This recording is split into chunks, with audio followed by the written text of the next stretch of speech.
C'était cool. On a eu nos réponses. Et on est prêt à partir. Hein. T'es prêt? Ah, direct, été prochain. On va aller loin.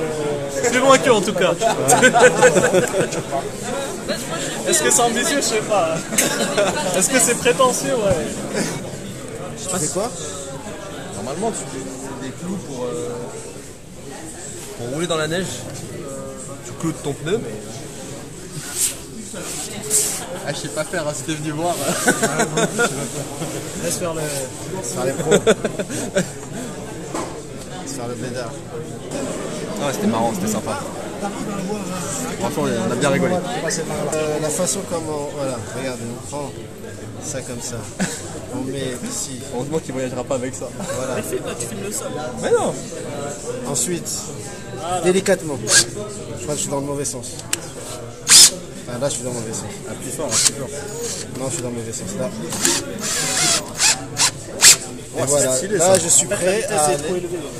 Là, je suis prêt à aller dans. Ouais, j'avoue que dans c'est le stylé. pôle Nord. Moi, j'ai pas votre temps, les gars. Un essai concluant. Je sais pas si tu le referas un jour, mais c'est bien, au moins tu sauras faire. Si l'occasion se présente. De toute façon, dès qu'il y a un bourbier, je sais faire. Moi je veux le démontrer. Je l'emmène sur ta bécane pour dépanner. Pour le blédard de Paname, il est là, c'est lui. Regardez. Et il est venu à ma soirée parce qu'il a plein de choses à apprendre sur le Maroc. Ah non, je déconne. Ciao les mecs.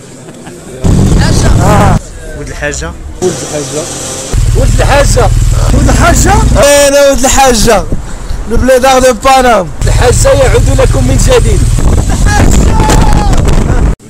Bon bah merci à tous d'être venus. Je vous préviens, c'est une soirée de rodage. On n'a jamais fait ça. Voilà, on va vous parler de voyage, de road trip. Il y a peut-être sans doute plein de gens parmi vous qui ont déjà beaucoup voyagé, qui ne vont peut-être pas apprendre grand-chose ce soir. Ça reste l'occasion d'échanger. On n'a pas la science absolue, on va peut-être même vous dire des conneries. On verra au moins si vous le suivez. Et puis voilà quoi, on va essayer de passer une bonne soirée. Et surtout, ce qui est important, c'est que ça ne soit pas un monologue ce soir. C'est pas que moi qui parle. N'hésitez pas à poser des questions, à intervenir. Quand je fais ce genre de choses, je vois plein de gens des fois sur Facebook qui me disent après coup par petit message, ah, c'est con, j'ai pas osé. Voilà. Bah non, osez. Voilà, n'hésitez pas à intervenir. On va essayer de passer une bonne soirée. On vous a préparé un truc top, c'est des plats lyophilisés après, histoire que vous vous régaliez vraiment bien. Vous ne croyez pas qu'on allait vous rincer. Super, j'adore. Et je voulais aussi, on va faire ça avec Amaury Baratin, qui est donc le patron avec Olivier Destin, je ne sais pas s'il est là, il est parti, qui est le patron de l'endroit et qui a la gentillesse de nous accueillir. Et aussi avec qui on fait 2-3 conneries ensemble de temps en temps.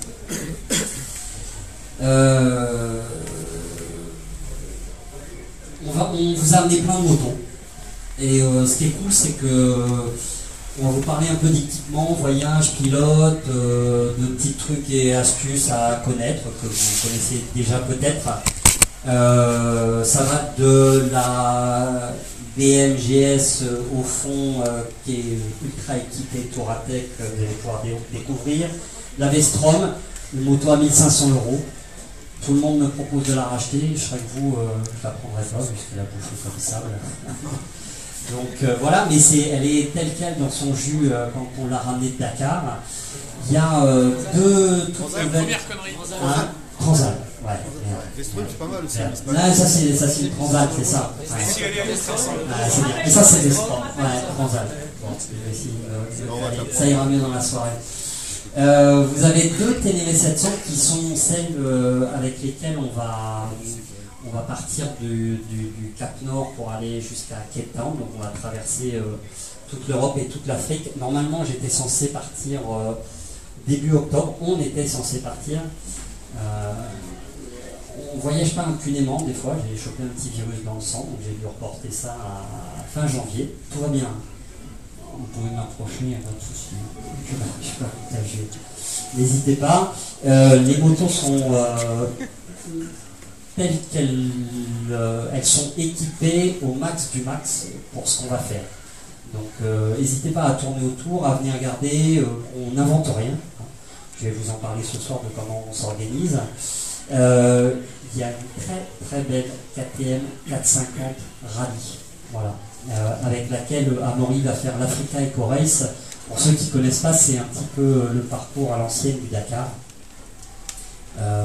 Aujourd'hui, il y a le Dakar, mais René Medj a de son côté repris depuis plus de 10 ans un parcours qui fait le Maroc, la Mauritanie et le Sénégal, qui était le parcours original du Dakar.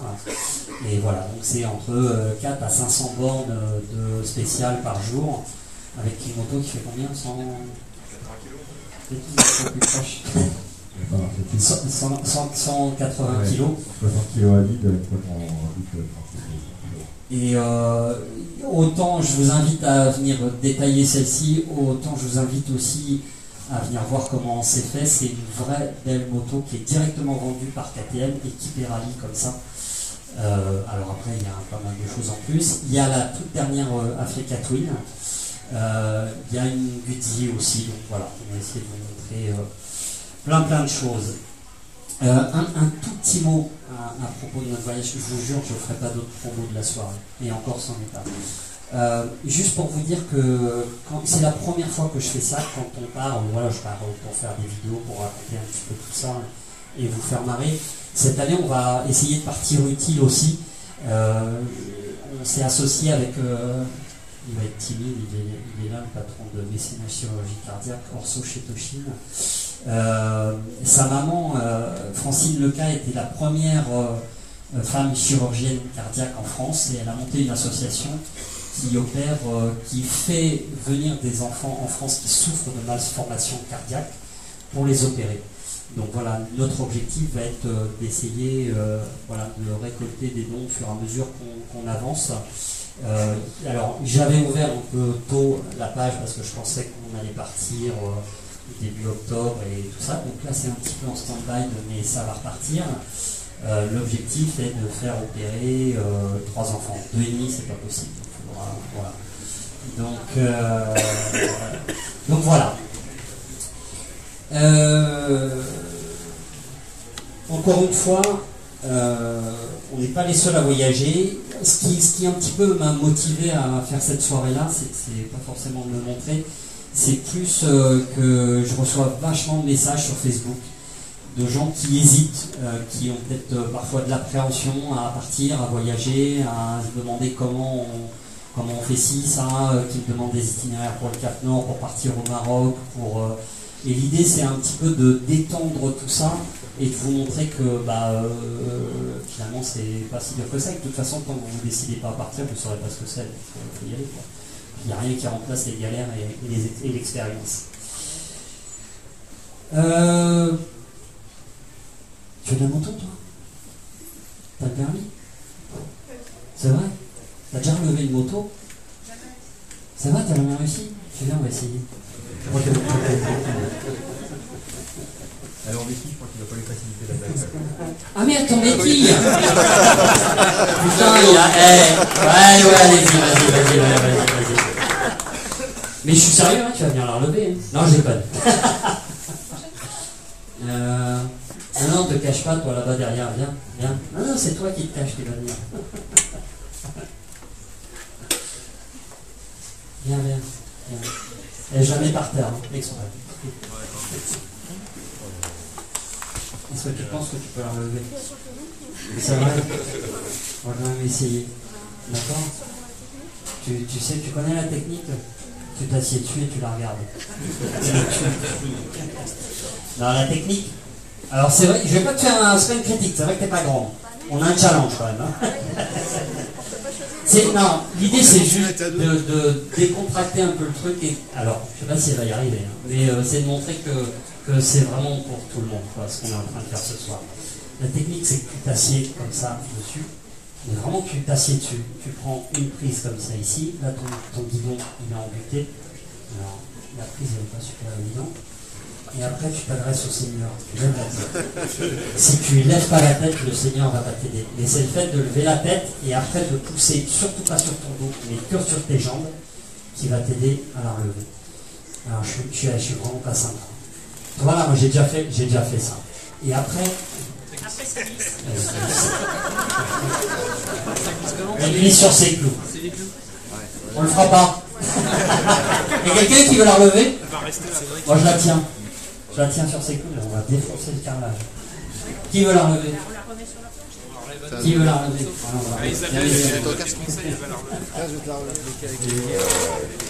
Oui, ça. Allez, moi, je vais la relever tellement souvent que j'ai pas envie de tout faire tout de suite. Carrément la lever. Oh, voilà, premier exercice raté. Bon, l'idée c'était de vous montrer que voilà, tomber c'était pas grave, que relever une moto c'est facile. Pas tant que ça. Il faut de l'adhérence. Hein? Faut voyager avec lui. Même les gens en béquilles y arrivent pas. C'est un scandale.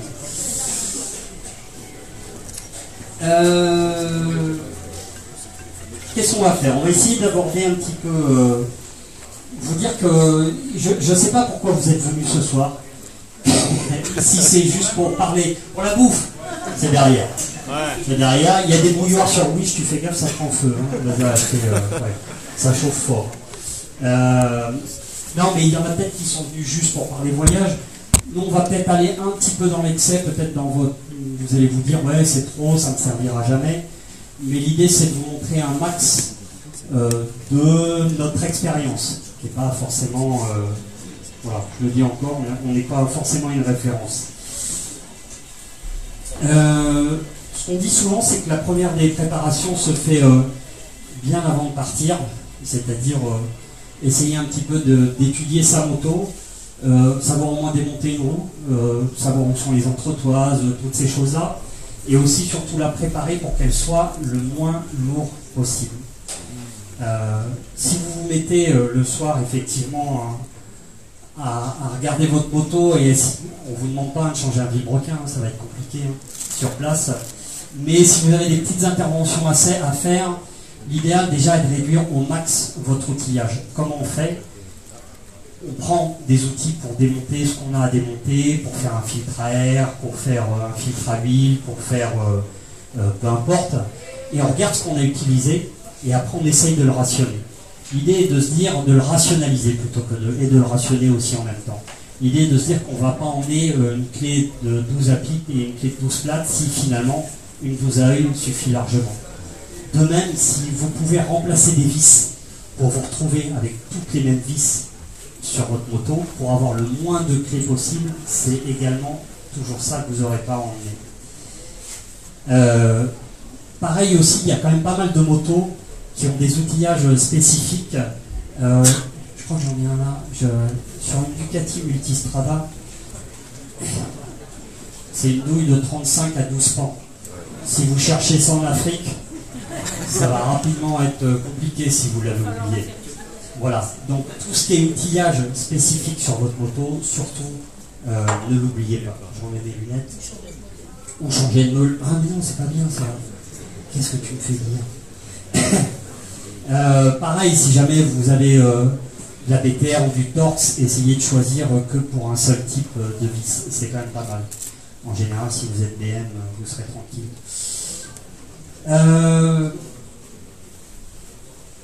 Ce qui est pas mal aussi, c'est essayer de vous...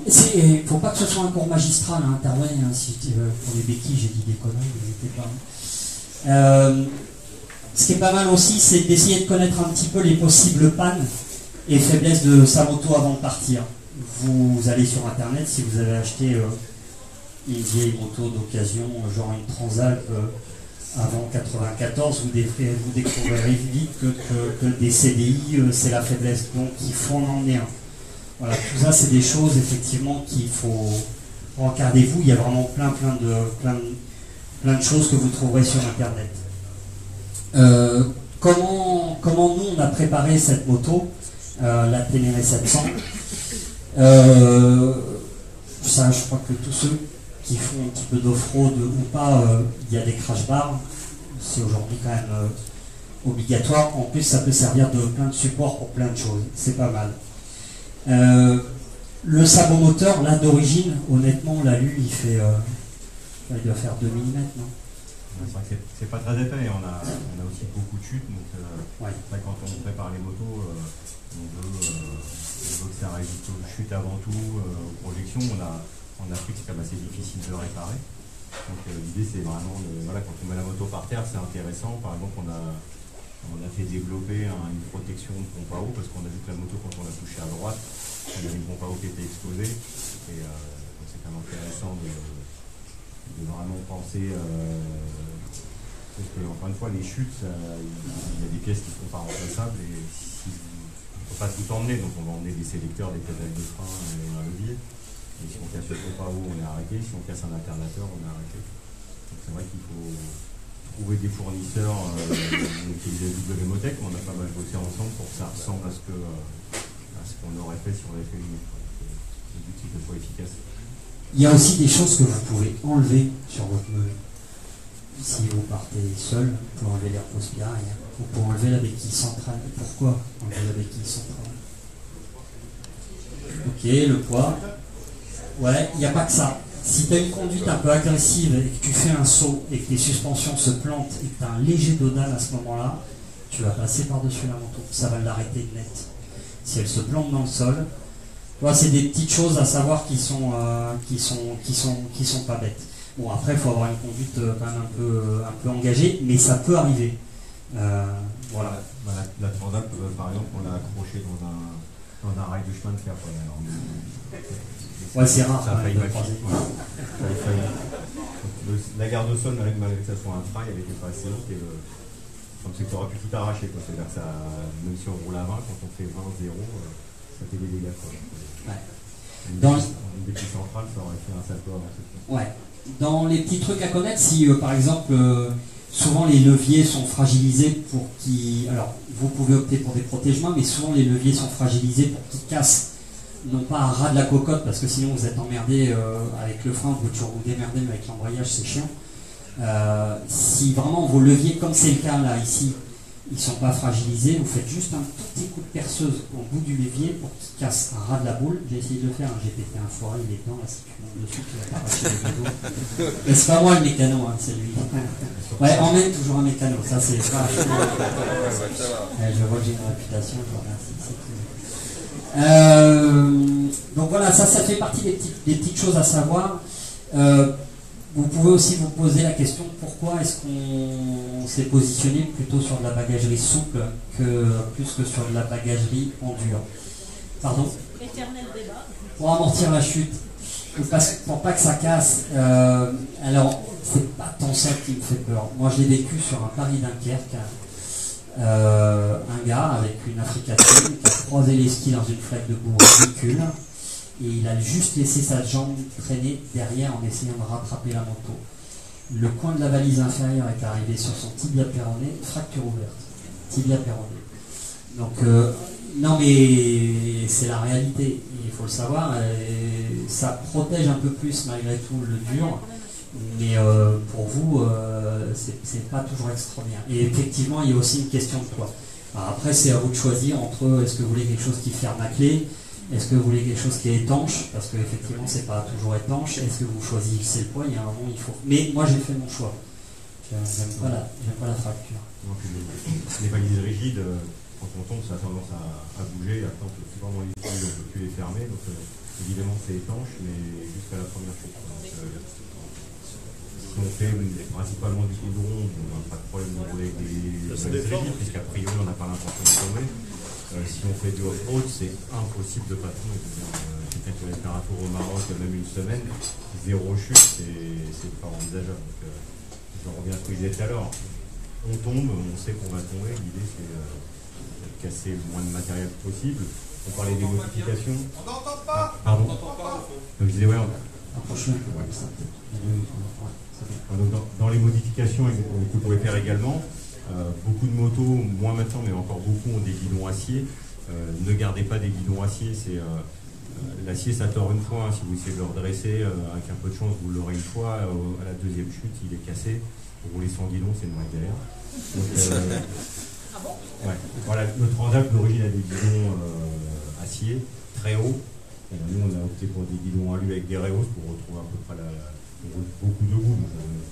On met des Reos en général pour être le plus confort possible. Mais c'est toujours un peu la même question, quoi. Pensez à la chute, même si c'est une moto neuve, mettez-la par terre avant de partir, parce que si au bout du premier jour vous la mettez par terre et vous n'avez pas anticipé quelque chose, c'est le retour à la maison, quoi. Donc, au Maroc, vous trouverez pas mal de choses. Passer la moitié du Maroc, passer à Agadir, c'est fini. Après, il n'y aura plus personne pour vous aider. Il faudra se démerder avec ce que vous avez envie. Et l'alu, ça casse quoi?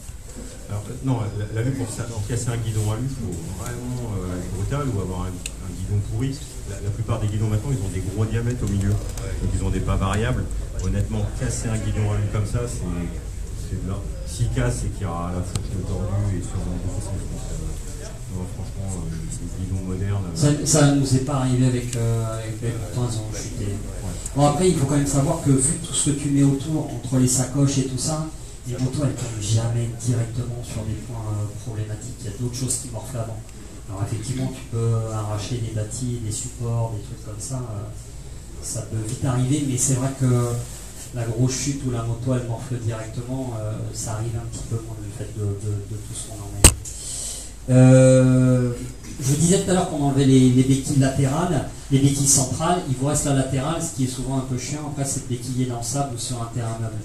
Il existe des petits élargisseurs comme ça de béquilles qui s'achètent, ou tout simplement si vous avez moins d'argent, nous on avait tout simplement fait souder des nez plats pour élargir, et du coup ça permet de béquiller n'importe où, de changer une roue, de réparer, de jamais galérer. Laurent, Oui. j'ai une question par rapport aux béquilles. Tu disais que c'était bien de gérer les valises en rigide, mais du coup si tu vires la centrale et que tu as besoin de changer un pneu ou une connerie, tu fais Trouve un caillou. Ouais, tu regardes une grosse pierre quand même. Non, mais regarde une moto, tu l'as là. Quand il y a l'équilibre. Faut être deux ou tu la Mais tu l'as sur un caillou. Non, tu glisses un caillou et puis. Tu mets une valise, Tu la cales là-dessous, tu vois. Ouais, tu peux. Bon, après, si vraiment t'es que dans le sable, t'es dans la merde. Bon, après, faut. Ouais, dans le sable, tu la couches et tu la démontes à plat, la roue. Ouais. Mais non, mais nous, on a eu le cas, on a crevé une fois où il fallait pas. Et on a récupéré le premier caillou qui traînait. Non, mais une béquille centrale, ça sert à graisser sa chaîne chaque fois, mais en road trip, si vraiment tu as beaucoup de garde-sol, laisse-la, mais tu vas créer plus d'emmerdes que de. Non, je suis un roadster, donc j'ai pas de centrale, mais. On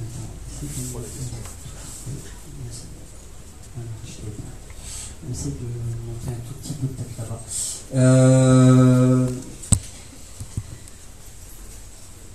En matière d'autonomie, on est des blaireaux aussi. L'année dernière, on s'est dit voilà, on est parti de Transat, on avait fait le choix et on avait super bien calculé notre coût. Normalement, on avait 600 bornes d'autonomie.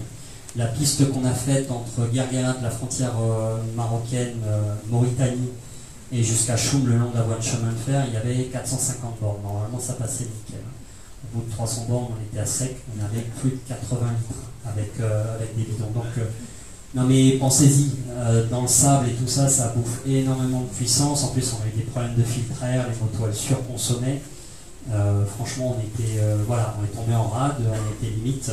Donc il faut le savoir. Nous, on avait fait le choix à cette époque-là de partir avec des supports justement pour privilégier l'autonomie. C'est vrai que du coup, ça enlève toutes les possibilités de bagages. Et on avait emmené aussi des gros jerrycans rigides. Quand on s'est débarrassé des pneus, on les a fixés à la place pour mettre de l'eau.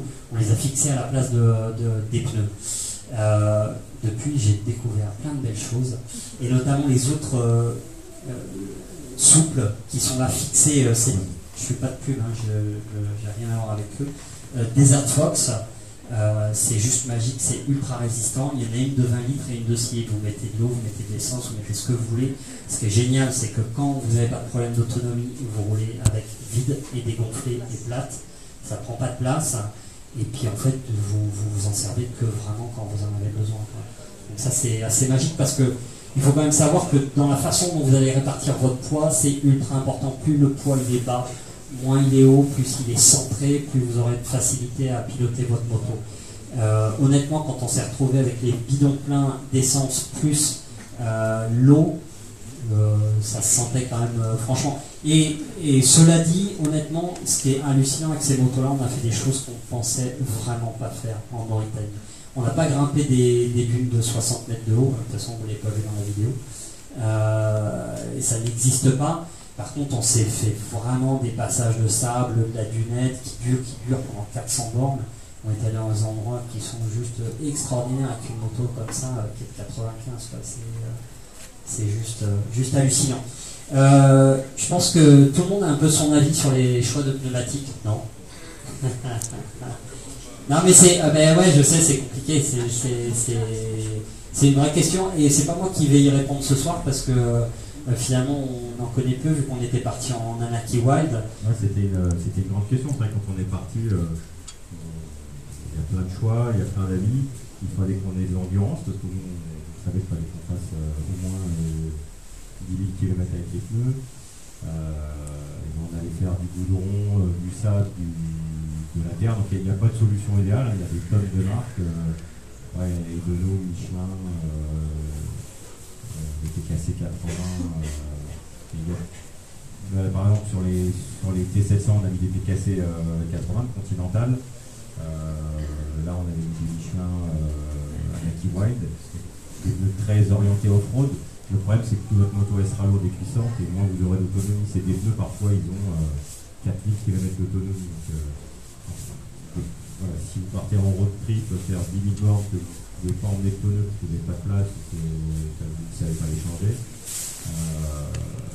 il faudra passer sur des pneus peut-être un peu plus routiers, mais ça vous pénalisera dans les vraies parties d'off-road. Donc les pneus, il n'y a pas de réponse, c'est qu'est-ce que vous allez faire, combien de kilomètres, avec quelle moto. Par contre, nous, avec les Anaki, on a quand même fait de l'avant encore. Ouais, on a 60 chevaux peut-être. Ouais. C'est sûr que si on repartait avec une 1200 GS qui fait sûrement 50 kg de plus et 60 chevaux de plus, il ne ferait jamais 10 000. Après, avec les Anaki Wild, voilà, c'est un éternel débat, mais voilà, il faut choisir quel type de road trip ou combien de bornes je souhaite faire et c'est ça qui guidera le choix. Je ne sais pas si vous avez beaucoup vu ça, on a une moto qui est équipée pneus cloutés, vu qu'on va partir le 28 janvier depuis le Cap Nord et que les pingouins ne devraient pas être trop en maillot de bain et en string. Donc voilà, il nous fallait ça. Et ce qui est super important, voilà, alors normalement c'est juste interdit de rouler en France avec ça, il faut le savoir. Donc là, nous elles sont préparées pour les pays scandinaves. Même si j'ai essayé, ça tient sur le bitume. Ça fait des étincelles, mais les clous ne s'arrachent pas. Et d'ailleurs, c'est rigolo, tout à l'heure, si vous voulez essayer, on vous a mis un pneu à disposition avec une visseuse et des clous. C'est juste, non mais c'est hallucinant, ça prend 1 heure de faire un boulot comme ça et d'avoir un truc. L'impression, c'est de rouler crevé. Donc c'est assez chelou, mais ça tient. Ça tient. Moi, j'ai déjà roulé à 160 km/h avec une FZ8 sur des routes en Norvège. C'est incroyable. Ça tient Le seul truc qu'il ne faut pas faire, c'est couper. Parce que traction control dans ce sens-là, quand la roue elle bloque, vous passez, vous faites péter la queue, quoi. Et du coup, nous la question qui s'est posée, surtout par rapport aussi à ce choix de pneus, le TKC aurait pu convenir, c'est la hauteur des crampons, pour pas aller percer les chambres à air. C'est pas des tubeless sur la T700, c'est de la chambre.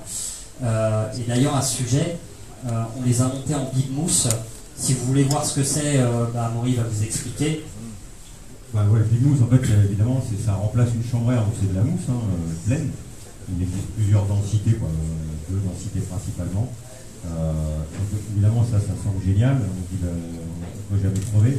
Sauf qu'un big mousse, c'est à peu près 1 kg de pression. Donc tous les enduristes, les motos du Dakar, 100% des gars au Dakar utilisent ça. Mais voilà, 1 kg dans un pneu. Donc ça n'a pas que des avantages, avec une moto crevée tout le temps, ça l'alourdit, c'est pas facile. Donc si vous faites que du off-road, aucun problème, c'est même mieux, ça vous donne plus de grip. Si vous avez 3000 bornes de goudron à faire avec ça, c'est juste l'enfer, ça bouge, voilà, mettez 1 kg dans votre pneu, roulez, vous verrez ce que ça fait. Ouais, et sur une GS à 180, vous allez le fondre direct, quoi. Ouais, parce qu'en fait, les bibs, au bout d'un moment, ils partent un peu en lambeaux. Quand vous démontez un pneu arrière après une spéciale de rallye, on a l'impression que des gens ont mis des coups de cutter devant, ça a tendance à s'ouvrir, donc ça a une durée de vie. Nous, on a réussi à faire, on n'avait pas mis à l'arrière, on a mis qu'à l'avant, dans les 3 dames, On a fait 10 000 bornes avec un bimousse à l'avant, parce que voilà, moto...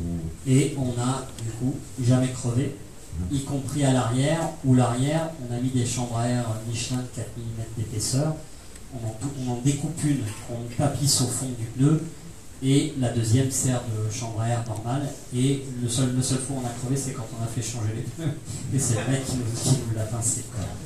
Donc, à propos des pneus, l'année dernière, on avait choisi, enfin l'année dernière, c'était encore cette année, c'était au mois de janvier, de partir avec les pneus accrochés sur la moto. On allait un peu à l'aventure, on ne savait pas trop ce qu'on allait trouver.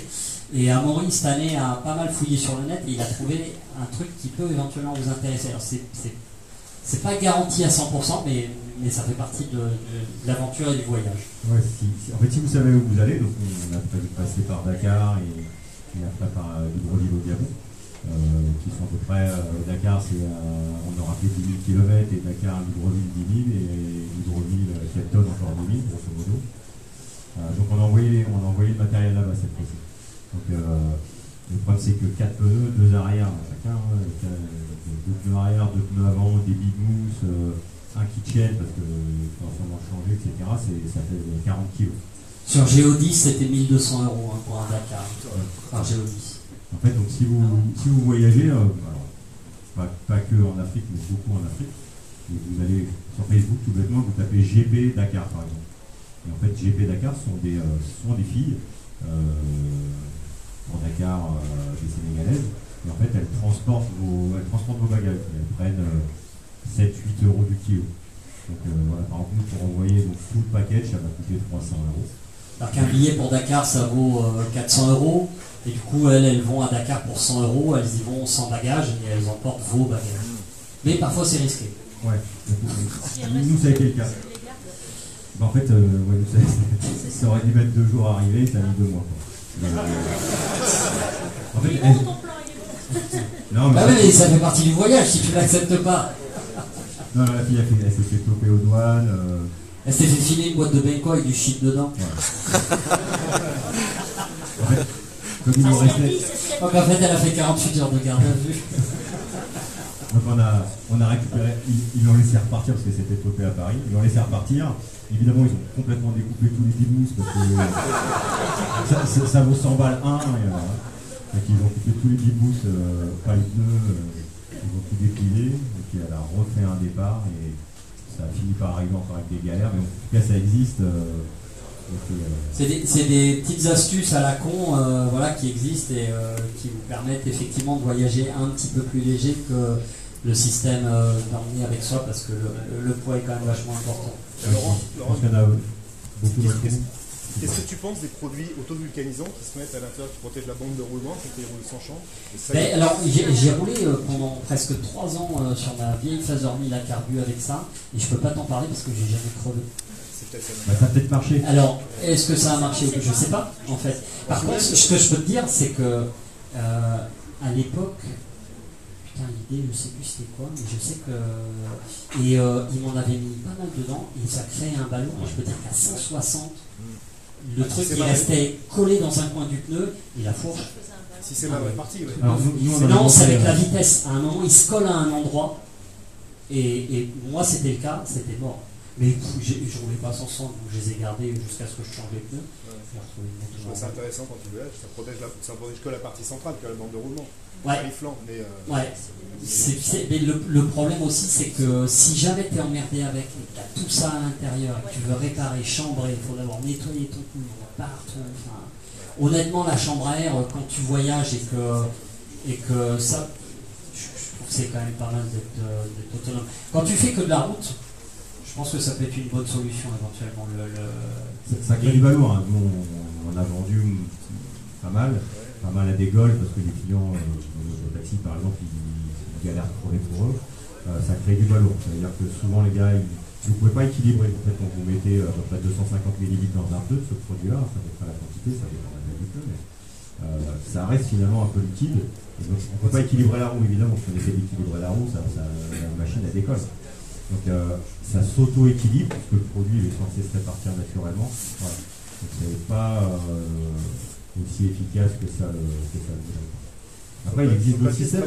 Mais pourquoi pas partir avec des tubeless tout simplement? Alors, Parce que là-dessus, tu peux pas, les jantes, elles sont pas tubeless. Oui, mais Pour qu'elles soient justement, rayonnées tu extérieures. peux les préparer en tubeless. Ah, mais là, faut acheter des jantes. Non, tu peux les mettre en tu as tubis, un système ouais. maintenant qui se Non, mais qui se prépare. le système tubis, moi j'ai roulé avec, et c'est fragile, d'accord? Ça veut dire qu'en fait, ça vient étanchéifier les rayons, en fait, hein, c'est un système... Ouais, c'est un gros scotch super... Ouais, non, mais ouais, honnêtement, c'est pas extrêmement efficace. Si jamais tu as un pneu qui se déchire et que tu essayes de démonter, souvent tu abîmes le système étanche. Il y a des KTM qui ont, comme tu dis, une grosse chambre. Alors, je parle pas de ça, moi. Mais le système le plus répandu qu'ils utilisent dans le bureau, c'est vraiment un tubis, c'est une mini-chambre. Tout à fait, rouge. Voilà. Alors là, le rouge, c'est du plastique rigide, et à l'intérieur, il y a une mini-chambre, et ça vient écraser les rayons, et ça rend étanche. Ça marche très bien, mais c'est pas super fiable. Tu vas voir que... Ouais, mais je parlais pas de ça, moi. Je parlais simplement, aujourd'hui, on peut, sur des jantes comme ça, comme par exemple sur la GS, les rayons sont croisés. Et Ah oui, sur l'extérieur. Oui, mais c'est des jantes tubeless, ça. Mais ça, c'est des jantes tubeless. Non, mais sans parler de ça, tu peux aussi préparer maintenant tes jantes comme ça, complètement étanchéfiées, avec un... Ouais, aujourd'hui, ils font des produits qui sont super étanches, en gros scotch. Moi, je roule avec... avec ça. Tu fais de la route ou tu fais vraiment de l'off-road? Je fais des deux, ouais. Et tu crèves jamais? J'ai pas... Non, si, quand je crève, justement, quand je crève, je mets une mèche et je repars comme sur un tubeless. Il faut juste C'est ça, surveiller la tension des rayons avec ce système. Ouais. Parce que s'il y a un rayon qui remonte, s'il y a une tête de Ah rayon... bah là, ça crève... Bah, tu vois, On a cassé un rayon hein, je suis sur le Ouais. il manquait un rayon par exemple. Ouais. Donc ce système-là, en effet, Là, je crève. Ça, c'est clair. Elle est partie la tête de rayon. Mais ces systèmes-là, honnêtement, une bonne chambre à air. Tout à l'heure, ils disaient chambre à air Michelin. Pourquoi? Parce qu'il y a en France, on vend du Kenda, on vend plein de marques de chambres à air, et souvent c'est de la caille. Vous prenez du caoutchouc de haute chez Michelin, je sais pas, les autres ne savent pas faire des chambres à air, je n'ai pas d'action chez Michelin. Mais les chambres à air, le caoutchouc, il se déchire. Une chambre à air Michelin de 4 mm, c'est quasiment improbable. Nous, on en met deux. On en met une qui est découpée, qui sert de protection. Il faut mettre de la vaseline, hein. Ça, quand on les monte, c'est rempli de C'est vaseline. l'enfer à monter. c'est l'enfer à monter. Et à démonter aussi. Voilà. Mais si vous pouvez mettre du libre, parce que vous faites que du off-road et que vous avez une moto relativement légère, on va dire moins de 200 kg, là 200 kg c'est pas du tout adapté, utilisez des bimous, vous ne serez jamais emmerdé. Et si vous avez d'autres choses, mettez des chambres à air épaisses. Après, tu vois, ce que tu dis, c'est une vraie question dans le voyage, c'est-à-dire que Quand tu dois démonter une toi, roue... tu connais, mais tu vois, par exemple, moi, c'est une décision que je ne prendrais pas pour aller faire 26 000 bancs. Parce que j'ai pas encore assez essayé. Parce que je ne veux pas prendre ce risque-là. Tu vois, toi, tu es capable de la prendre. Ouais, cette je décision. roule avec Et ça, une- c'est une vraie décision que les gens doivent prendre, de se dire quel est le degré de risque que je prends, parce qu'une crevaison, c'est galère. Bah, quand ça t'arrive le soir, que la nuit commence à tomber, Quand il pleut, c'est casse-couille. Ça nous est arrivé en Namibie, on a mis 2 heures. Ouais. Sur une F800 GS. Le temps de recoller le pneu et de le décoller. Ah ouais, Ouais. 2 heures pour C'est pour ça. crevaison, et ça arrive toujours au mauvais moment, au mauvais endroit, évidemment. Ça arrive jamais quand il y a des outils à portée de main. Vite fait, je vais passer sur la préparation qu'on avait fait sur la fourchette super molle sur la Transat. Donc on a mis des cales pour faire que le ressort soit plus comprimé et qu'elle soit moins molle. On avait changé, je crois, la viscosité d'huile. C'est des petites choses. Pensez bien à vos positions de guidon, parce que quand vous roulez debout, le guidon il doit être comme ça. Quand vous roulez assis, c'est des positions qui vont vous fatiguer, ça doit être comme ça. Essayez de trouver une position intermédiaire. Une fois de plus, c'est une question de choix. Le filtre à air. On a vraiment galéré.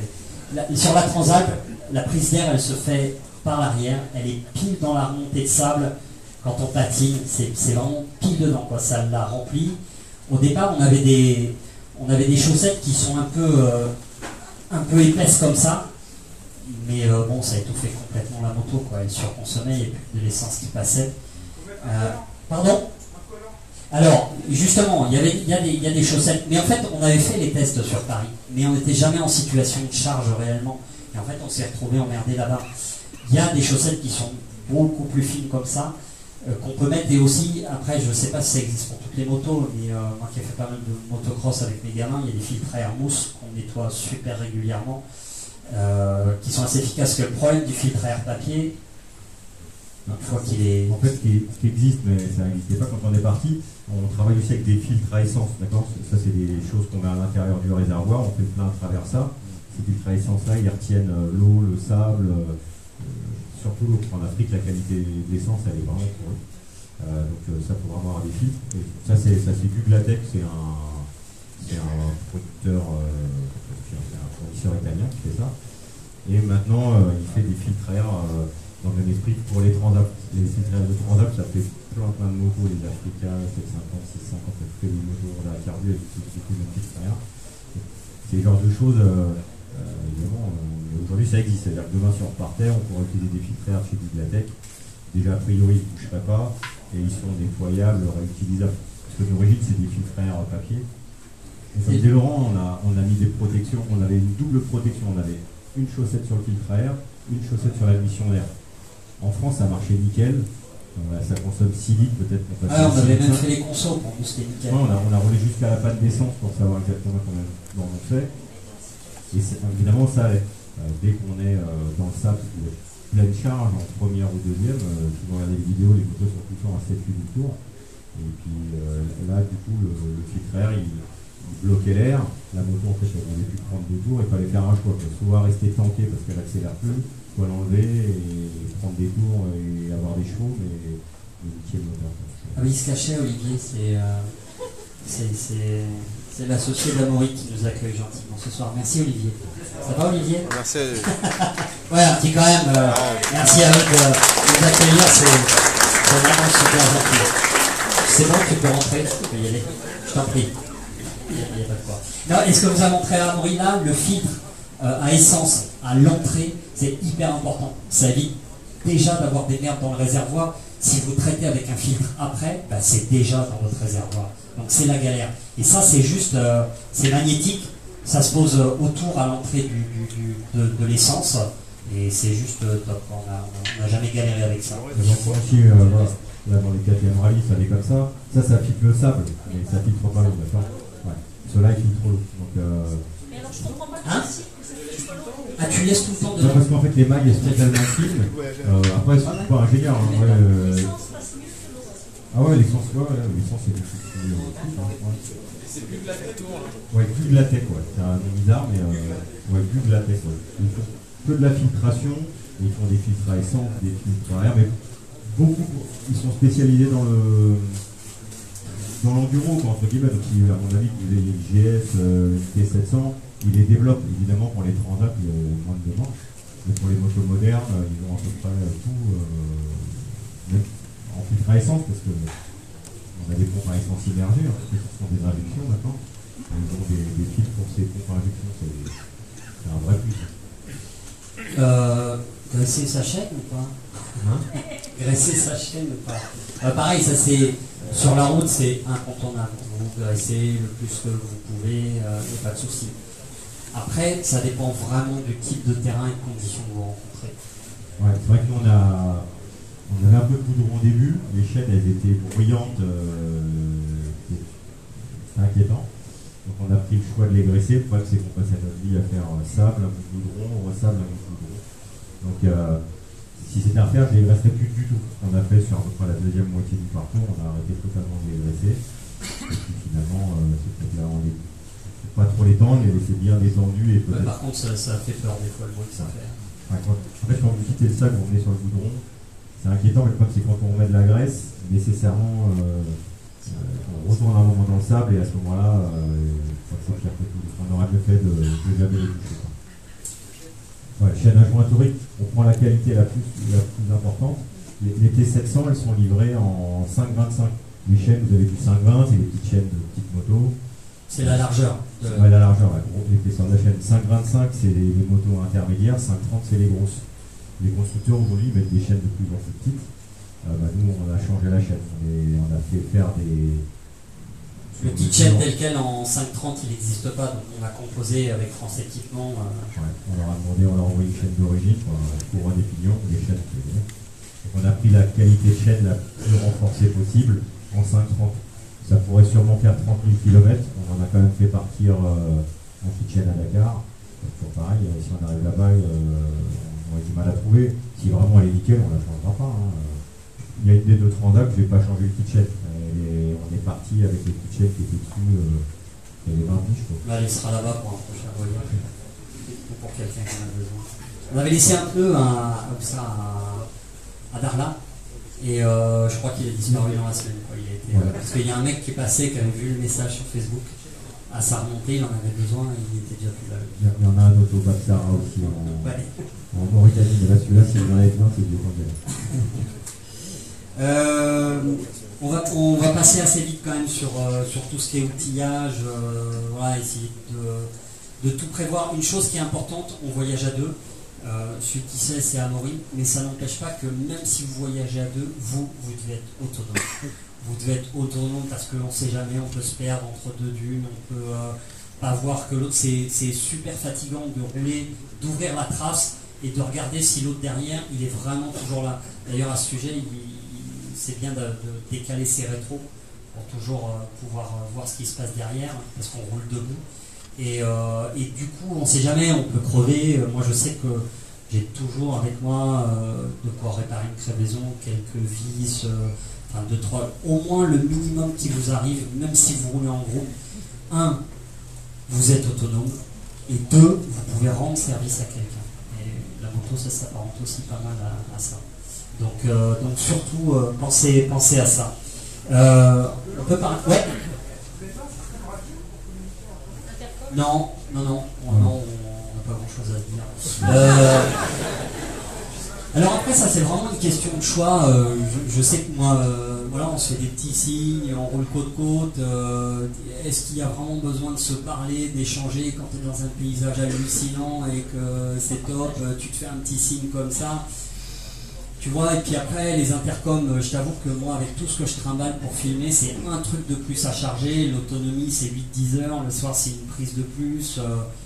Voilà, quoi, tu vois. C'est un choix personnel, mais je t'avoue que sur un voyage de 1 mois ou 2 mois, c'est pas un équipement qui me semble à moi essentiel. Mais ça t'évite de regarder derrière, de suivre toujours le... non, parce que si... Oui, s'il tombe... Quand tu attends le 4e, quand toi tu es devant, tu fais attention aux 3 autres qui sont derrière. Ouais. Et si le 4e, tu le vois pas, tu es content de savoir qu'ils disent... Moi je veux pas l'entendre tomber. Non mais c'est pas... Je veux pas entendre sa souffrance. On veut pas l'entendre très bien. Non voilà, mais en même temps aussi, je te dirais à l'inverse que ça oblige aussi à être ultra vigilant l'un envers l'autre aussi. Parce que c'est aussi ça, quand tu t'engages là dans la Mauritanie ou... en 2 dunes, tu as perdu l'autre, quoi. Alors tu as toujours la trace sur le Garmin. Si à un moment tu as un doute, tu fais demi-tour, tu reviens et tu retrouves forcément l'endroit où les traces se séparent, quoi. Mais effectivement, ça oblige. Voilà. Puis moi j'aime bien profiter du truc, quoi, sans t'es pas obligé, tu passes pas ta vie à raconter ta vie non plus. Okay, vous voyez bien, il parle à la caméra sans arrêt, Laurent. C'est chiant. Je vais l'entendre parler toute la journée. Ça, c'est un autre truc. On va parler vite fait navigation GPS. Après, il y a plein de choix. Nous, on utilise un 276 CX qui est un Garmin, qui est un GPS marine, donc qui est vraiment ultra étanche et qui n'est pas que tactile. Alors, il est lent, honnêtement, c'est pas un foot de guerre. Par contre, il est GLONASS, c'est-à-dire qu'il a à la fois les satellites américains et les satellites russes, ce qui fait que vous ne perdez jamais la trace, la position, il capte tout le temps des satellites. La qualité de réception, elle est exceptionnelle. L'écran est super grand. Il faut le protéger parce qu'il est fragile. Moi, j'en ai déjà pété un, c'est 250 balles. Voilà, mais ça fait des gros GPS avec plein de fonctions. Et ce qui est génial, quand vous êtes sur les tronçons, vous faites chier, vous avez plein de choses à faire, c'est rigolo. Vous allez chercher le prochain point d'intérêt, vous regardez les moyens, il y a des jeux installés dessus? Ouais, non, il n'y a pas de jeu. On reçoit des SMS dessus. Ouais, de temps en temps, quand ça capte. Il n'y a pas rien à foutre quand tu es sur le goudron. Après, il y a d'autres solutions, je pense que plein d'entre vous connaissent. Il y a un truc qui s'appelle Maps.me, c'est une application que vous chargez. Ça ne consomme pas de data, pas d'internet, c'est juste votre puce GPS. Vous chargez les cartes avant dans votre téléphone et du coup voilà, vous pouvez naviguer en permanence. Et ce qui est génial dans Maps.me, vous avez à peu près autant d'infos que dans tous les GPS où vous allez trouver une auberge, de l'essence. Vous arrivez, moi dans ce que j'ai fait sur le Moscou-Vladivostok, j'avais des problèmes avec le GPS du 4 qui était monté dessus et je me servais quasiment que de ça. Le soir j'arrivais dans une ville, je regardais où est-ce qu'il y avait un hôtel, une auberge et puis je trouvais super, ça évite de perdre du temps. Il est vraiment hyper efficace. Il y a un autre truc qu'on vous conseille aussi qui s'appelle iOverlander, qui est une application qui va vous renseigner sur comment se passent notamment tous les passages de frontières de douane. Tous les gens qui sont sur iOverlander vont témoigner de leur expérience. Quand ils vont passer à Guerguerat pour aller en Mauritanie, ils vont vous dire, moi j'ai eu affaire à tel passeur, le mec était top, j'ai payé tant, le pont qu'il y a à Diama Barrage pour passer entre la Mauritanie et le Sénégal, nous ils nous l'ont fait payer. Les mecs qui disent, mais surtout payez jamais, quoi. C'est pas payant, quoi. Donc c'est vraiment iOverlander, c'est bourré d'infos, y compris des gens qui se sont fait racketter à tel point kilométrique. Donc tout ça c'est des outils gratos qui ne consomment pas de data non plus. Pareil, iOverlander, c'est la plus GPRS qui fonctionne. C'est vraiment voilà, et c'est toujours bien de doubler. Et on est tous les deux équipés avec le. Si vous partez en groupe, essayez de prendre le même matos. Et si jamais on casse les deux GPS, moi j'ai un tout petit Garmin de vélo en secours, qui a un tout petit écran, on ne sait jamais, c'est le genre de truc. Après on peut toujours voyager avec des cartes et prendre 2 ans, quoi, c'est pas notre cas. Donc ça peut vous sauver la vie d'avoir plusieurs sources. Maps.me c'est un GPS traçable, d'accord? C'est un peu comme ici, vous dites que vous allez à tel endroit et il essaie de trouver la route archéologique. L'avantage des Garmin, par exemple pour le tracé qu'on fait, moi je le trace intégralement à la main, c'est-à-dire que je fais des heures derrière mon ordi, parce que quand vous prenez une carte routière de la Guinée, vous n'avez pas la moindre idée de ce qui est une piste en goudron. Donc je vais sur pas plein de sites, mais iOverlander en l'occurrence, j'essaye de récupérer ceux qui ont de l'expérience. Il y a des gens qui vont dire c'est infranchissable, on le voit souvent, et les moi ça ne passe pas. Alors c'est souvent des gars en 4x4 qui font les traces, mais ils disent voilà c'est infranchissable en 4x4. Et en fait moi je trace à la main, c'est-à-dire que je fais 5 km par 5 km avec ma souris. Et après une fois que j'ai ma trace, je la valide et je l'exporte dans le GPS. Garmin il est vraiment pratique pour ça, c'est hyper verrouillé, c'est-à-dire que faut acheter des cartes et il n'y a pas grand chose qui est gratuit. Et c'est quand même un des plus polyvalents quand vous voulez tracer à la main. Parce qu'encore une fois, un GPS en Afrique, quand vous mettez une direction, il va prendre la plus courte, mais il n'y a pas de cohérence, ça peut être infranchissable. Alors quand c'est un sur 50 km, il y a du boulot. Une main se lève, il y en a un qui ne dort pas. C'est cool, merci. Ouais.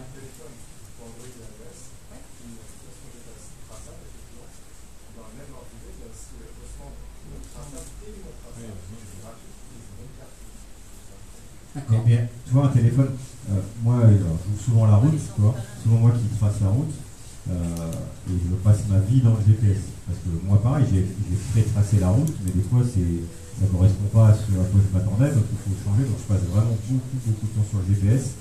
Et celui-ci, il faut qu'il soit gros et efficace. Moi aussi, j'ai mon iPhone à côté, parce que des fois, quand on arrive dans une ville et que je cherche un hôtel, il y a pas mieux que Maps.me. Mais franchement, de servir de ton téléphone comme GPS pendant 26 000 bornes, tu vois, la qualité d'un écran d'un téléphone, quand il y a du soleil, c'est quand même pas pensé pour ça. Tu as envie de la protéger un petit peu, parce qu'en cas de chute, accessoirement, ton téléphone sert aussi de téléphone, donner des informations. Moi, je préfère vraiment avoir un GPS qui est un GPS, et mon téléphone, c'est un peu mon secours, vraiment sur les derniers kilomètres, je vais le mettre dans une petite pochette, on a tous sur des câbles, mais c'est quand même, voilà, mon téléphone, c'est mon GPS de secours, entre guillemets. Oui, bien sûr, c'est pas bien sûr, c'est une façon de s'organiser et des choix perso, bien sûr. Ouais.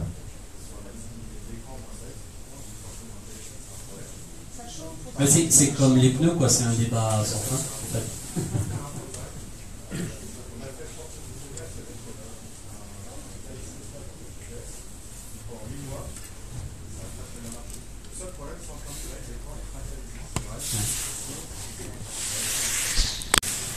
Ça marche, ça tombe jamais en panne, ça a plein de défauts pour acheter des cartes. Alors toi, la carte de l'Afrique, c'est 50 €. Bon, voilà, tu l'as acheté toi.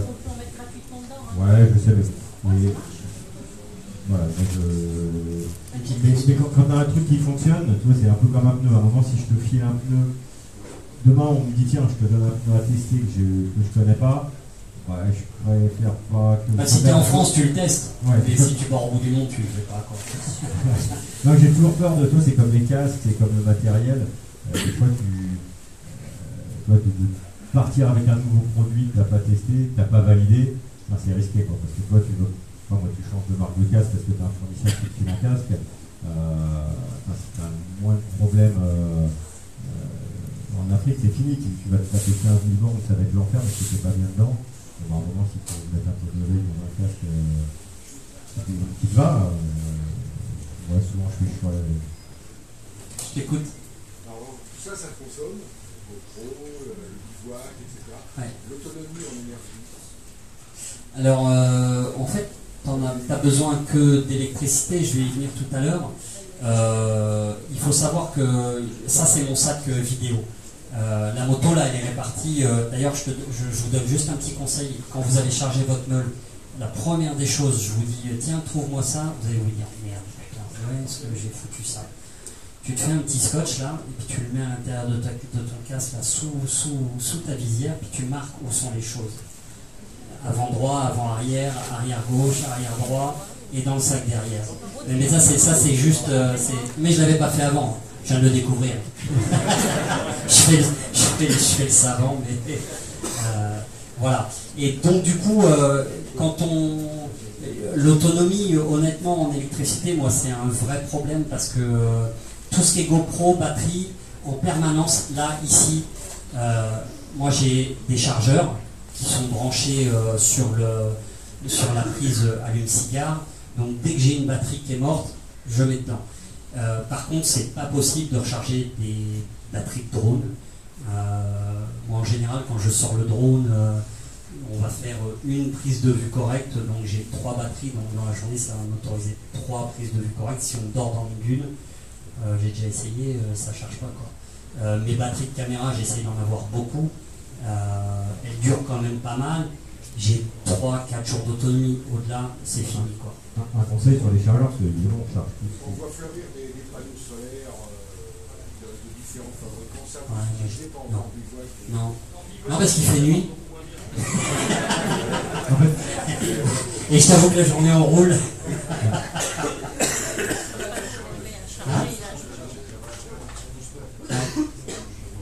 Ouais.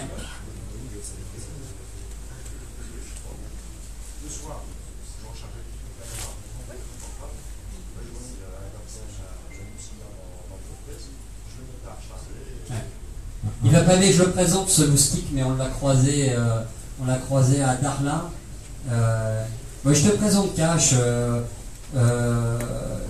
Il a eu un méga carton, une boîte comme pas possible. Je l'ai vu à Darla, je me dis c'est pas possible, il fait pas de la meule lui. Et il roule avec un XT 660X. Et il a pris des pistes de ouf, il a perdu ses chaussures, il a tout perdu. Mais il est arrivé quoi. Non mais c'est pour te dire que le voyage c'est juste une question de volonté quoi. Hein? Exactement, voilà. Donc tel que tu le vois, tu vois, tu aurais pu enlever la meule tout à l'heure, t'as pas fait d'effort. C'est pas cool. Parce que lui, il est allé jusqu'à Dakar, merde. Et il est tombé. Donc ouais, l'autonomie, ouais, c'est une vraie question. Ouais, je t'écoute. Ouais. Alors, super honnêtement, le Maroc, moi j'ai déjà tracé, fait des recos avec une boîte qui s'appelle Trail Rando. Le boss c'est un bon pote, je lui ai dit avant de partir au Maroc, file-moi des traces. Et là, je peux pas les donner les traces parce que lui c'est son taf, faire des recos, ça coûte du blé, c'est pour faire ses voyages. Donc oui, j'ai récupéré ces traces, on a roulé sur ces traces. Après, honnêtement, là j'ai vu un mec qui a fait un post sur toutes les traces libres de droit qui traînent sur internet et tout ça, il y en a partout. La Mauritanie, comment on les a récupérés? 2 Italiens qui étaient passés avant nous, on leur a écrit, ils nous ont filé leurs traces dans la base de Tifouja. Ouais, il y a des endroits qu'on découvre aussi, hein, c'est-à-dire ça. Quand on est passé sur le Grand Darien, par exemple, personne n'avait de traces. C'est-à-dire qu'on a même appelé des gens qui faisaient de Dakar. En fait, il n'a pas d'infos à nous donner. Donc à un moment, tu fais le choix d'y aller. Tu vois, si tu as 300 bornes d'autonomie, au bout de 150, tu fais un choix. Est-ce que tu fais le tour, a priori, tu vas pouvoir revenir où tu étais, ou est-ce que tu continues? Toi, tu une vidéo où on va me faire un salto avant, là, dans une dune. Là, c'était, on a tracé notre trace, c'est-à-dire que là, au moment, on est perdu. Hein. Il y a un moment, t'es perdu, mais tu prends confiance, en fait. Tu vois, tu sais à peu près que les pistes, elles sont pas trop loin. Le Mandarguin, il y a quand même une route, quand tu descends, qui est à l'est. À l'ouest, tu sais que c'est la mer. Voilà, a priori, t'es dans le bon sens, quoi. Non, puis tu sais par avance qu'il n'y a pas non plus des ergues avec des dunes de 60 mètres, des trucs comme ça, quoi. Donc, ouais, ça fait aussi partie du truc de se lancer, de découvrir et puis de te renseigner sur place. Alors, le problème, c'est que souvent, on va te dire bah non, n'y allez pas, c'est super dangereux. L'ergue de chez Gaga, tous les Marocains te disent mais n'y allez pas, surtout pas, on va vous emmener en 4x4, on va vous porter vos bagages. Surtout pas, malheureusement, parce que je sais galérer, quoi. Et voilà, et effectivement, et c'est leur taf à eux, et effectivement, et il y a des mecs qui utilisent ce service-là, et tant mieux, s'ils le sentent pas avec une moto chargée, ça te permet d'aller encore plus loin grâce à ça. Mais voilà, tu vois, en te rencardant, on envoie un petit peu à droite, à gauche, et honnêtement, aujourd'hui, si tu cherches sur Internet des gens, ce qu'on fait là, nous, c'est génial d'aller faire Cap Nord, Cape Town. Je sais pas combien de gens l'ont fait, mais je peux te dire qu'en ce moment, des gens qui sont en Afrique, qui parcourent toute l'Afrique de l'Ouest, qui remontent ou qui descendent, je suis en contact avec pas mal de gens en ce moment. Et qui partent solo, quoi. Donc voilà, quoi. Il faut se lancer. Après, c'est vrai que quand tu fais du off-road, t'as moins d'infos. C'est-à-dire que les routes du Drôné, tu prends les infos des voyageurs, qui descendent en combi, tu te dis bien qu'ils ne peuvent pas passer les dunes. Mais quand on a été à Chingeti, on a planté la tente dans les dunes, en fait, on a fait demi-tour parce qu'on a vu que ça passerait pas. On n'avait pas prévu de faire ça, on avait prévu de tirer tout droit, et c'était infranchissable. C'est un truc de fou. On a fait demi-tour, on a perdu nos traces, et on avait galéré comme des fous pour aller dormir dans les dunes où on est allé, et là on est tombé sur un dos de dune, tout plat. Un truc hyper porteur, on a fait 40 bornes. Et on est rentré comme des fleurs. Et on était peut-être à 2 km d'écart. Et en fait, les traces qu'ils utilisent, eux, pour aller à Wadan, ils les refont chaque fois parce que les dunes, elles sont mouvantes, les barcanes, elles sont mouvantes. Donc ça se déplace. Et en fait, les fonds porteurs, eux aussi, ils se déplacent.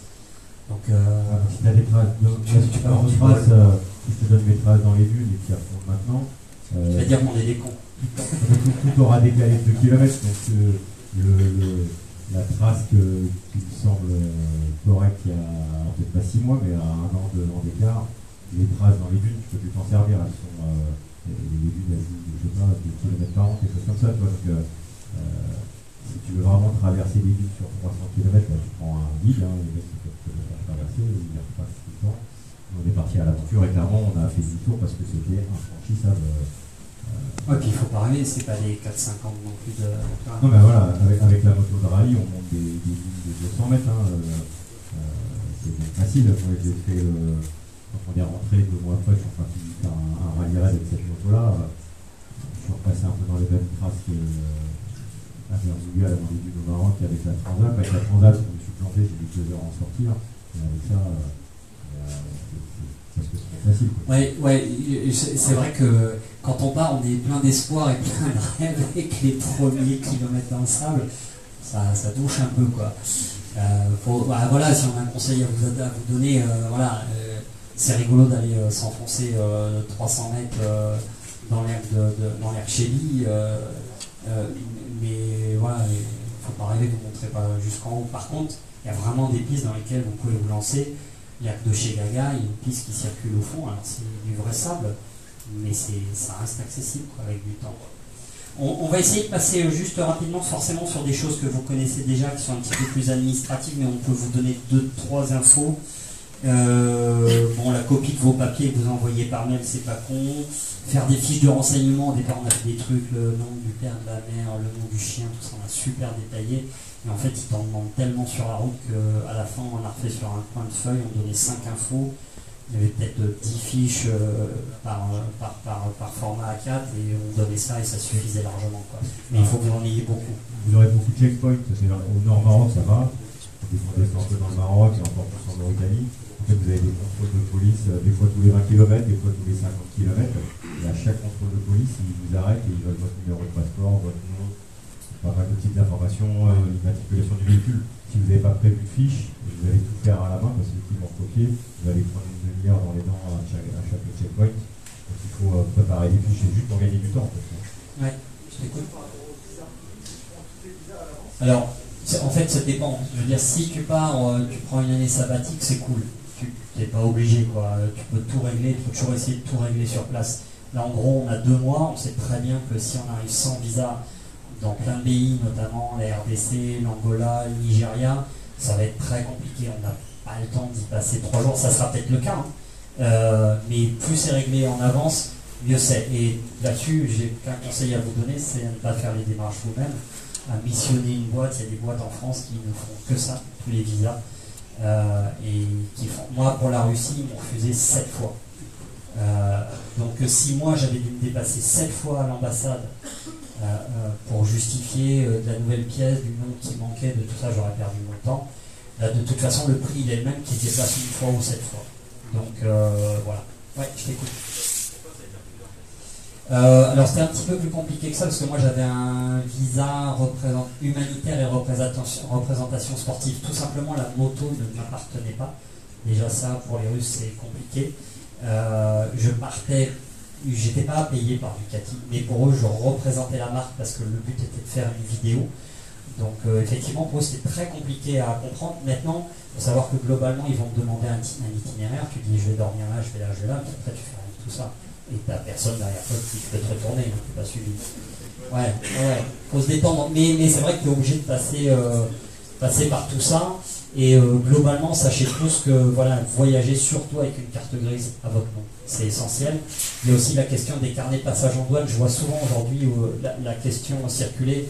Ouais, si je vais en Ameul au Sénégal, c'est aujourd'hui rigoureusement interdit de vendre des véhicules qui ont plus de 8 ans. Quand vous rentrez du Maroc en Mauritanie et au Sénégal, la moto, son immatriculation, son numéro de châssis est inscrit à la main sur votre passeport.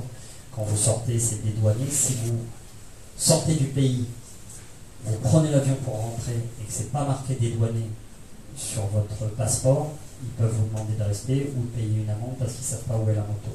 Ce qui n'est pas le cas, je dis ça, c'est pas vrai, parce que nous en fait, on a fait rentrer les motos à Dakar par Bolloré, on était tellement pressés, on a laissé les meules et le mec n'a pas eu le temps de dédouaner, il lui fallait 48 heures, on avait l'avion, on a fait une prière, on est passé à la douane, le mec n'a pas regardé la bonne page, on est ressorti.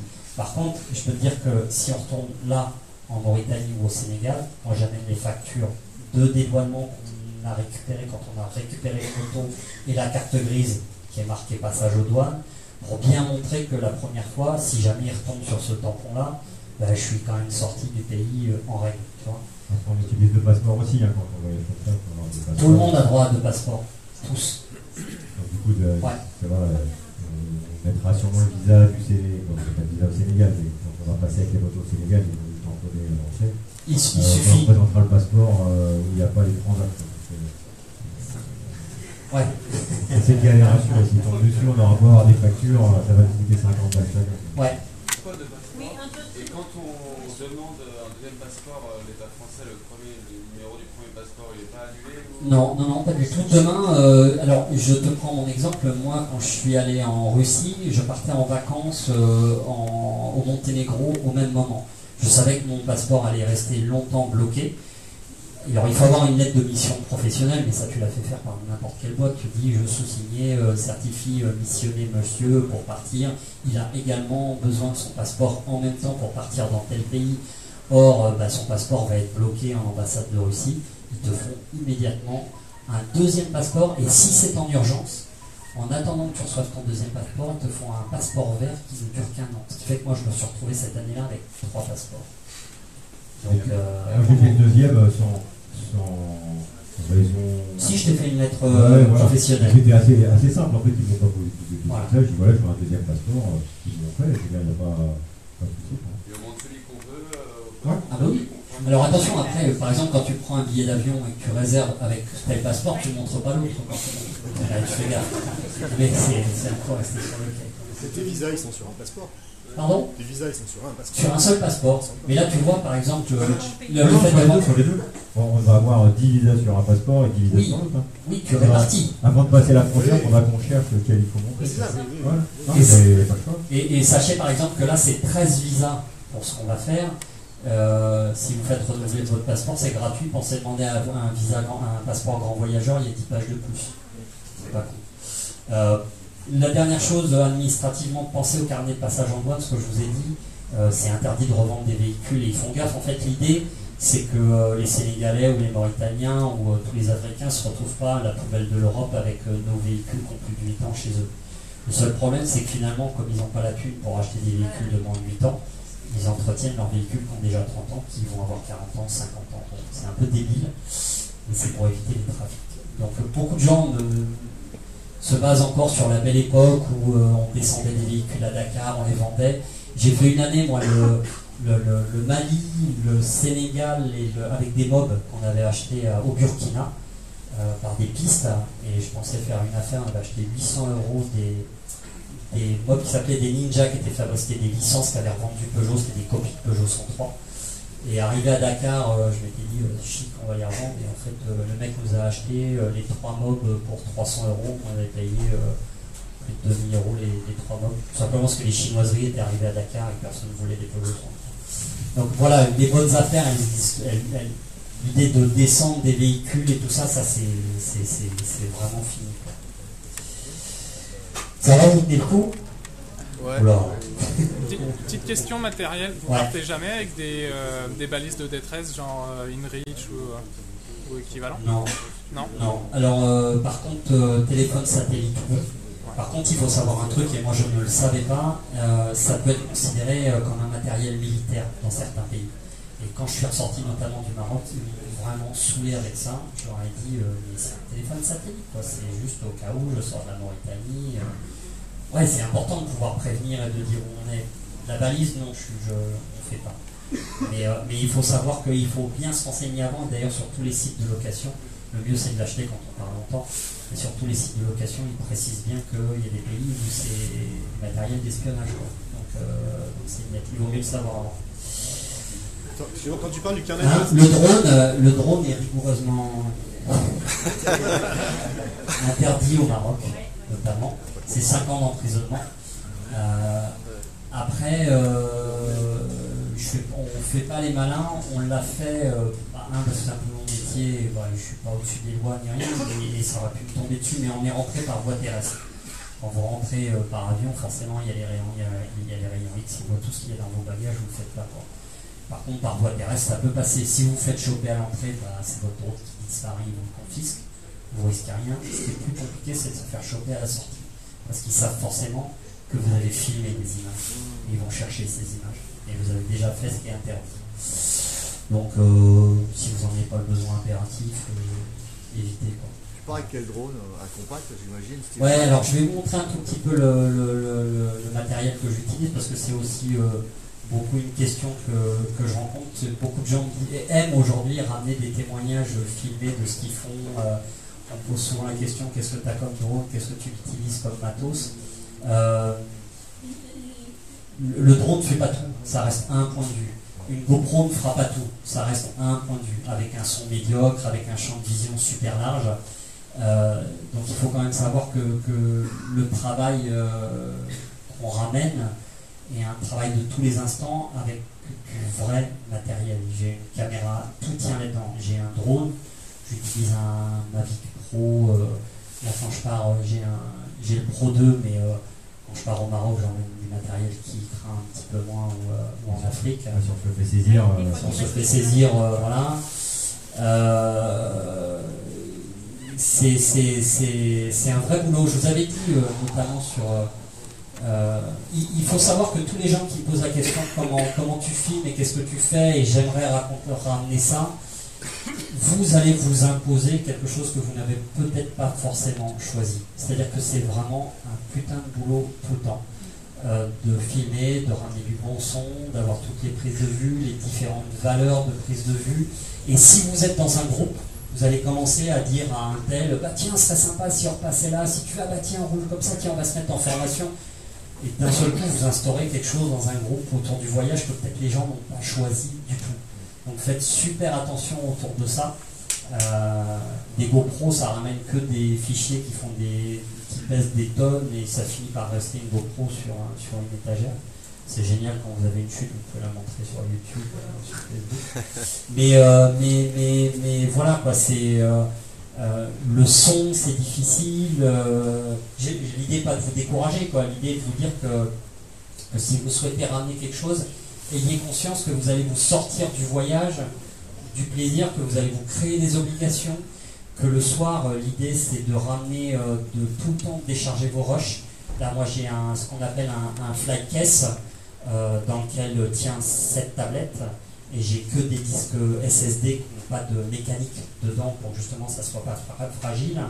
Et tous les soirs, je le décharge sur 2-3 disques durs. Là, à Dakar, je renverrai un disque dur en France pour être sûr qu'au moins ce qui est déjà filmé ne soit pas perdu ou saisi.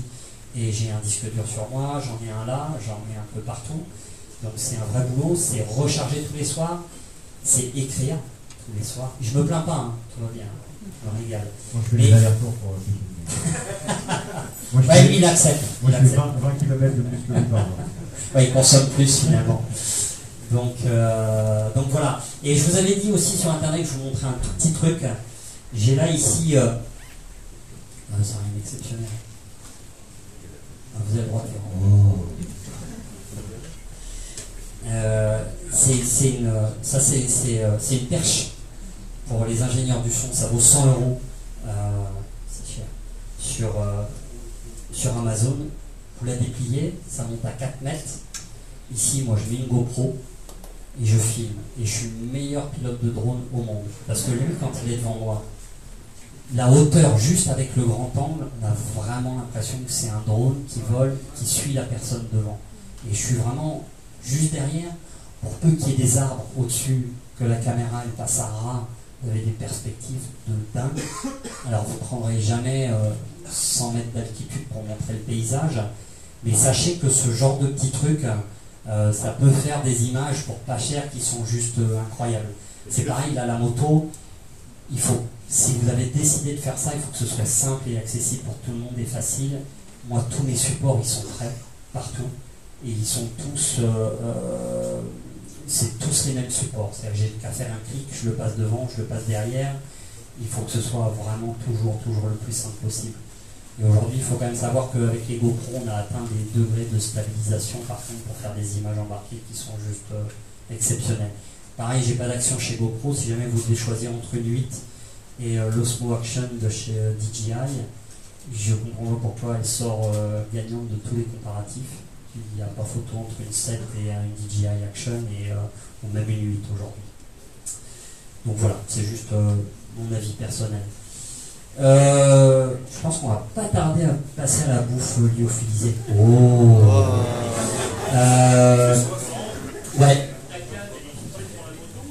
Non, je la tiens à la main parce que le problème c'est que si tu la fixes, tu vas commencer à prendre tout le ballon de la moto, tu vas prendre tout ça et c'est toi qui vas tout récupérer à la main. L'idéal, je vais réfléchir pour juste lui faire au moins juste qu'elle reçoive le pied, mais que moi je la tienne dans la main, ou des fois c'est quand on est dessus, c'est ma femme Marie en fait, elle filme. Bonjour Marie, ça va? Voilà, on aura encore plein de choses à vous dire. Je pense que je ne veux pas trop vous saouler non plus. Si vous avez des questions, n'hésitez pas. Et puis après, on est aussi à votre dispo pour bien se régaler. Hein? Alors, là notamment, on part au Cap Nord. Ce que je fais, c'est quand tu tournes et quand tu filmes, tu passes ta journée dehors. Donc tu n'es pas là pour aller boire un café très chauffé, machin, il faut que tu avances, il faut que tu filmes. Ça te prend beaucoup de temps. Il est hors de question d'avoir froid. J'ai des fringues chauffantes. Moi j'ai une prise ici, j'ai un gilet chauffant, j'ai des gants chauffants et j'ai des chaussettes chauffantes. Je suis pas muscleur, je suis pas un warrior. Il y a un moment quand il fait moins 27 dehors, si tu veux avancer faire des bornes, ça n'existe pas autrement. Et d'ailleurs, le système que j'utilise, j'ai 5 crans, quand je suis à 2, le micro-ondes sonne, c'est cuit en général. Mais je te jure que c'est super efficace. Après... Non, mais après, ouais, les fringues, il n'y a pas de règle. Toujours essayer de les tester avant, c'est-à-dire qu'il y a... si vous avez un problème avec une fermeture, moi je ne vous conseille pas de partir par exemple avec des fringues neuves que vous n'avez pas testées, que vous ne connaissez pas. S'il y a un problème, pas de fermeture, si vous avez un problème d'étanchéité, que vous vous rendez compte qu'elle prend l'eau, c'est une vraie galère pendant tout le voyage. Donc, moi j'utilise du matériel, je m'en sers tous les jours pour rouler sur la route. Et c'est comme ça que je le valide, quoi. Les fringues, évidemment, il y a des vestes à 200 balles et il y a du film à 1000 balles. C'est pas toujours plus cher le mieux, quoi. Moi, c'est pas trop la chute. Je ne prends pas du matériel qui va trop protéger contre la chute. Je cherche plutôt du matériel hyper confortable, qui puisse ventiler. C'est-à-dire que la veste noire qui est là-bas, elle a 3 épaisseurs. À l'intérieur, il y a une doublure étanche, une doublure chaude, plus la veste. Et donc la transformer en veste été en ouvrant toutes les aérations. Et pour le Cap Nord, je vais mettre les 3 épaisseurs. Si vous avez de grosses variations de température, choisissez une membrane amovible et une doublure amovible. Ça vous permet vraiment d'évoluer assez facilement, qu'il fasse super chaud ou qu'il fasse un peu froid. Et moi, ce que j'ai toujours, malgré tout, le dernier recours, c'est toujours un haute veste de pluie. C'est toujours le truc qui vous coupera du froid, qui vous sauvera la mise et qui vous permettra de continuer à avancer quand vous n'avez pas le choix. Parce que c'est ce qui se passe aussi. Tourner une vidéo, des fois on va passer, on va dire bah tiens, on va faire ça dans la journée, on va peut-être faire 400 bornes. Finalement c'est tellement bon, on reste, on y passe 2 heures, 3 heures, et puis à un moment il faut avancer, il faut faire les bornes. Donc on n'a plus le choix, la nuit elle tombe, il faut avancer, il fait un peu plus froid. Donc il est hors de question de... Moi je peux faire autant de bornes que je veux, j'ai pas de souci, tant que je suis pas trempé et tant que j'ai pas froid. Je suis pas à part et je suis pas... Et c'est pour ça que le matos c'est hyper important. Là derrière j'ai de quoi dormir, j'ai la tente, j'ai le duvet. Ça peut sembler incroyable, j'ai un duvet à 600 €. Ok, mais si tu passes 2 mois dehors, déjà calcule combien ça t'aurait coûté de dormir dans une auberge pendant 2 mois. Et voilà, et surtout on a des matelas qui sont ultra light, qui se gonflent. Pensez bien aussi à la largeur des épaules des matelas. Dormir sur une poutre toute la nuit, les matelas pas larges, c'est génial, mais t'en as vite ras le bol. C'est minimum 50 de large. Donc oui, il y a un moment, effectivement, ça peut coûter du blé, mais je sais que pour partir sur des trucs comme ça, la qualité, elle te rendra toujours service. Quand on fait l'impasse sur les sous-vêtements, ouais, ça l'odeur et la propreté, il faut oublier. Voilà. En fait, il y a un truc qui se passe, c'est quand tu rentres dans ta tente et que tu peux plus te supporter. Dehors, ça va toujours. Mais dans la tente, parce que tu as tendance à mettre des sacs, des fringues dedans et tout ça, et avant tu te dis non, il y a un truc, là, c'est pas possible. Donc, et il faut savoir aussi que voilà, alors, comme je le dis, moi j'aime pas rouler trempé, j'aime pas avoir froid. Et qu'il y a un moment, quand tu as fait 6-7 jours de meule à dormir sous la tente, et ben il y a un moment, tu as envie de te poser dans un endroit, prendre une douche normalement, ressourcer, regarder les meules. Faut pas croire, en tout cas, c'est pas notre cas, que tu peux tout le temps rouler et pas faire attention, alors pas bouffer, pas pisser. Pisse plus que moi. Et il boit plus que moi aussi. Mais de l'eau. Et voilà, mais c'est vrai que malgré tout, ouais, il y a des moments où il faut recharger les batteries, il faut tout remettre à zéro, et voilà quoi. Ouais.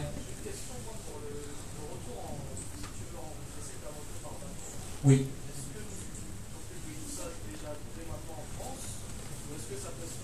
Alors, par exemple, Dakar, on s'était quand même, Amaury s'était quand même rencardé avant. Il avait trouvé Bolloré Logistique, un groupe français qui est présent sur tous les gros comptoirs maritimes quasiment d'Afrique. T'as l'impression d'avoir réglé les choses à l'avance, puis finalement quand t'arrives, c'est à l'africaine, quoi. Ah oui, c'est vous, ah bon, oui, on va voir. Mais tout se passe toujours bien, si tu veux, c'était au volume. T'occupes une place dans un container. On a un petit peu menti, je crois, sur la taille des manteaux. Ouais, d'un mètre. Parce que, ouais. parce qu'on n'avait plus assez de thunes. Tiens, une info intéressante, on est parti chacun avec 2000 € en cash chacun de Paris jusqu'à Dakar. Et dans ces 2000 euros étaient compris les 750 euros que nous ont coûté le retour des motos par bateau. Donc tu vois, entre dormir sous la tente, bouffer pas cher, mettre de l'essence, payer les bacs chiches, pour un voyage comme ça, c'est génial, quoi. Il n'y a pas le prix du billet d'avion retour, je le conçois. Mais une fois arrivé sur place, on a trouvé des mecs qui étaient super contents de nous filer des châssis Dubon YBR 125 qu'on a doublé, qu'on a attaché. Ils ont mis le Fenwick, le châssis il a fait comme ça. On ne savait pas comment les motos allaient rentrer. Bon, on n'était pas super inquiets, hein, c'était pas des GS Red de 9. Mais bon, elles sont arrivées nickel. On a même laissé les clés dessus, les bidons, et tout était dessus à l'arrivée, quoi. Mais il y a des comptoirs maritimes, il y a des comptoirs partout, tu vas trouver partout. Bolloré, je sais qu'ils sont vraiment présents dans beaucoup d'endroits. Et tu peux aller rechercher ta moto, hein. Il y a des voyageurs qui vont faire ce qu'on va faire en faisant par étapes chaque année. Tu vois, il y a des gars qui partent 3 semaines, ils avancent, ils laissent les motos, ils les font valider, hein. Ils rentrent au pays, ils repartent au pays, ils avancent. Il y a ces solutions-là. Donc, ouais. Là, il n'a pas fini tout à l'heure, mais c'était un carnet ATA, les carnets de passage. Tu peux. Ouais, passer la Mauritanie, le Sénégal, ça devient compliqué avec l'histoire des motos. Normalement, tu dois pouvoir les mecs, ils font 3 semaines par an, ils avancent tout ce qu'ils peuvent. En général, c'est peut-être l'équivalent de 500 km Là, sur les Ténéré 700, le carnet de passage en douane, on te demande la valeur, comme les motos sont neuves, de déposer sur un compte de l'Automobile Club de l'Ouest la valeur de la moto. Elle vaut 10 000, tu laisses 10 000 à l'Automobile Club de l'Ouest, tu pars, si jamais ta moto elle disparaît, le pays dans lequel elle disparaît réclame à l'Automobile Club de l'Ouest les 10 000 euros. Tu rentres, ta moto rentre, tu récupères tes 10 000 euros. Voilà, ça peut... Ouais, voilà, il faut savoir que passer le Sénégal, tu vas rencontrer ces problèmes de carnet de passage en douane. Ouais.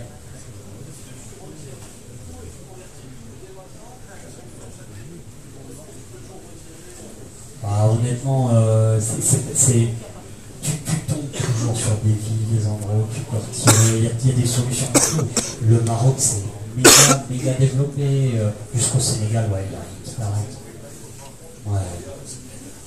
Ouais, c'est vraiment... Ouais. Alors non, après, ouais, là c'est là où il faut quand même avoir du cash, toujours avoir des dollars avec toi, ça peut aussi toujours te sauver l'affaire. Bien penser à changer finalement aux frontières, ils sont pas si arnaqueurs que ça. On s'est retrouvés, nous au contraire, dans des grandes villes, à se faire proposer des taux de change par jour, parce qu'ils savent que tu es venu jusque-là, que tu n'as plus une thune, et que là, tu n'as pas le choix. Donc, ouais, finalement, des fois, tu dis, c'est un peu cher, non. Fais-le plutôt. La morale, c'est fais-le le plus tôt possible. Quand tu peux le faire, fais-le. Quand tu peux faire du change, fais-le. Quand tu peux avoir l'essence, fais-le. Ouais. Nous, on s'est fait avoir l'essence, pas le choix, mais des fois, le cash, en Mauritanie, on a eu des galères. À un moment, on a failli pouvoir mettre l'essence parce que le gars ne voulait pas nous changer des euros en milliards. Et c'était la seule station. C'est du temps perdu, c'est de l'énergie perdue, alors que voilà, tu n'as pas l'occasion de faire du change. Renseigne-toi sur les taux avant de partir et à partir du moment où c'est acceptable, fais-le. Mais en effet, après, par contre, on va avoir beaucoup plus de problèmes passer jusqu'au Sénégal, c'est facile. Là, après, ce qu'on va rencontrer, ça sera pas facile. Voilà, après, des dollars américains en général, il faut toujours en avoir. C'est toujours une bonne monnaie d'échange. D'autres questions? Oui. Par rapport au choix de la moto, là. Oui. C'est plutôt pour Amaury, quand on est concessionnaire, on a Kawasaki, etc. Pourquoi partir avec une Alors, je ne suis pas concessionnaire Yamaha, je pourrais pas dire. Non, en fait, c'est super simple. Effectivement, moi je suis aujourd'hui, j'ai une boîte de prod vidéo, j'en vis. Donc, clairement, c'est Yamaha qui paye ce voyage. Et aujourd'hui, c'est pas Honda qui finance avec sa nouvelle Africa Twin, c'est pas KTM, c'est personne d'autre. Donc effectivement, ça coûte quand même. Et produire, parce que moi après, quand je vais rentrer, je vais passer 2 mois sur le banc de mon stage pour te sortir 10 films. Je vis pas d'amour et d'eau fraîche. Et je te dirais honnêtement, voilà, aujourd'hui il n'y a plus de mauvaises motos, chaque moto le mérite, et je pense que au-delà du fait que ce soit Yamaha qui paye, et que Amaury ne soit pas concessionnaire Yamaha, je pense que c'est la bonne moto pour faire ça. Deuxième question, est-ce que Horizon Moto, 95, peut faire rentrer gamme pour Non, c'est pas prévu. C'est con parce qu'il y a vachement de place ici ce soir. Ça ferait une belle concession là.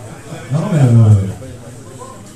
toute façon, la moto s'y prête, ça veut dire que si ça avait été une autre marque derrière avec des motos trop lourdes, on ne se serait pas lancé dans la même aventure. Clairement, ce qu'on va faire, c'est des motos de moyenne cylindrée, pas trop lourdes.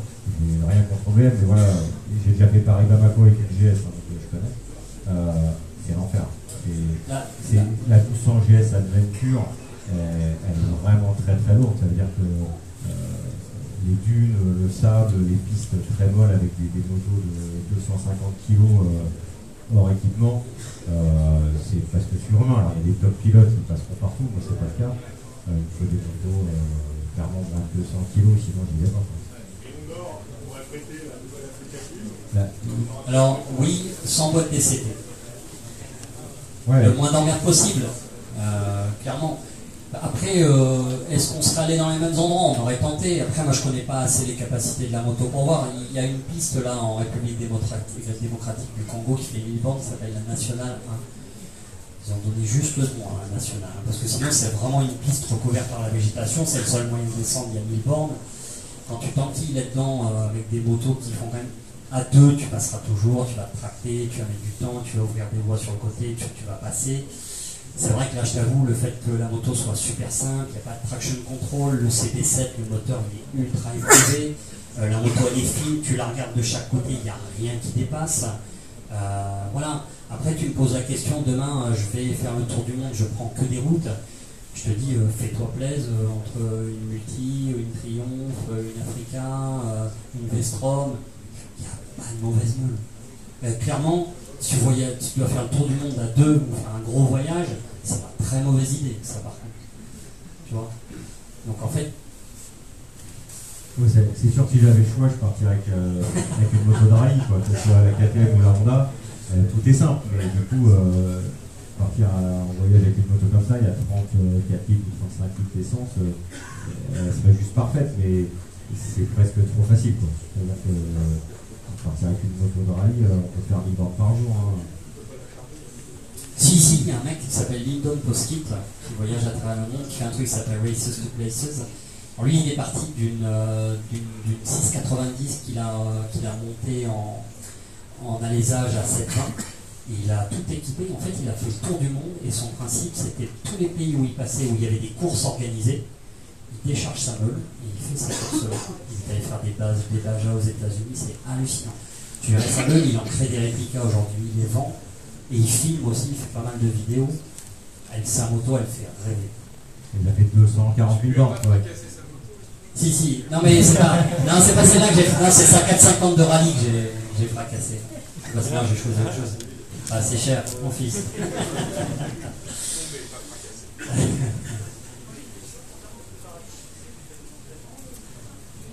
Alors moi, rien. Je vais perdre entre 5 et 10 kilos, donc je les prends. C'est pas bien, hein, mais moi j'ai pas le temps. Donc voilà, j'en fais pas. Mais ce serait bien. Enfin, sur l'Africa Race, qui est une course, je retrouve les mecs se préparer. Et, je pense que quand on a le moral, ça fait déjà la moitié du coup.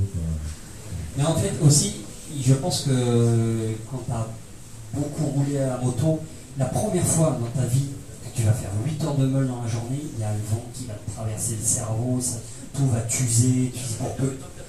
Mais voilà, pour peu qu'il pleuve et tout ça, tu te dis mais c'est pas possible quoi.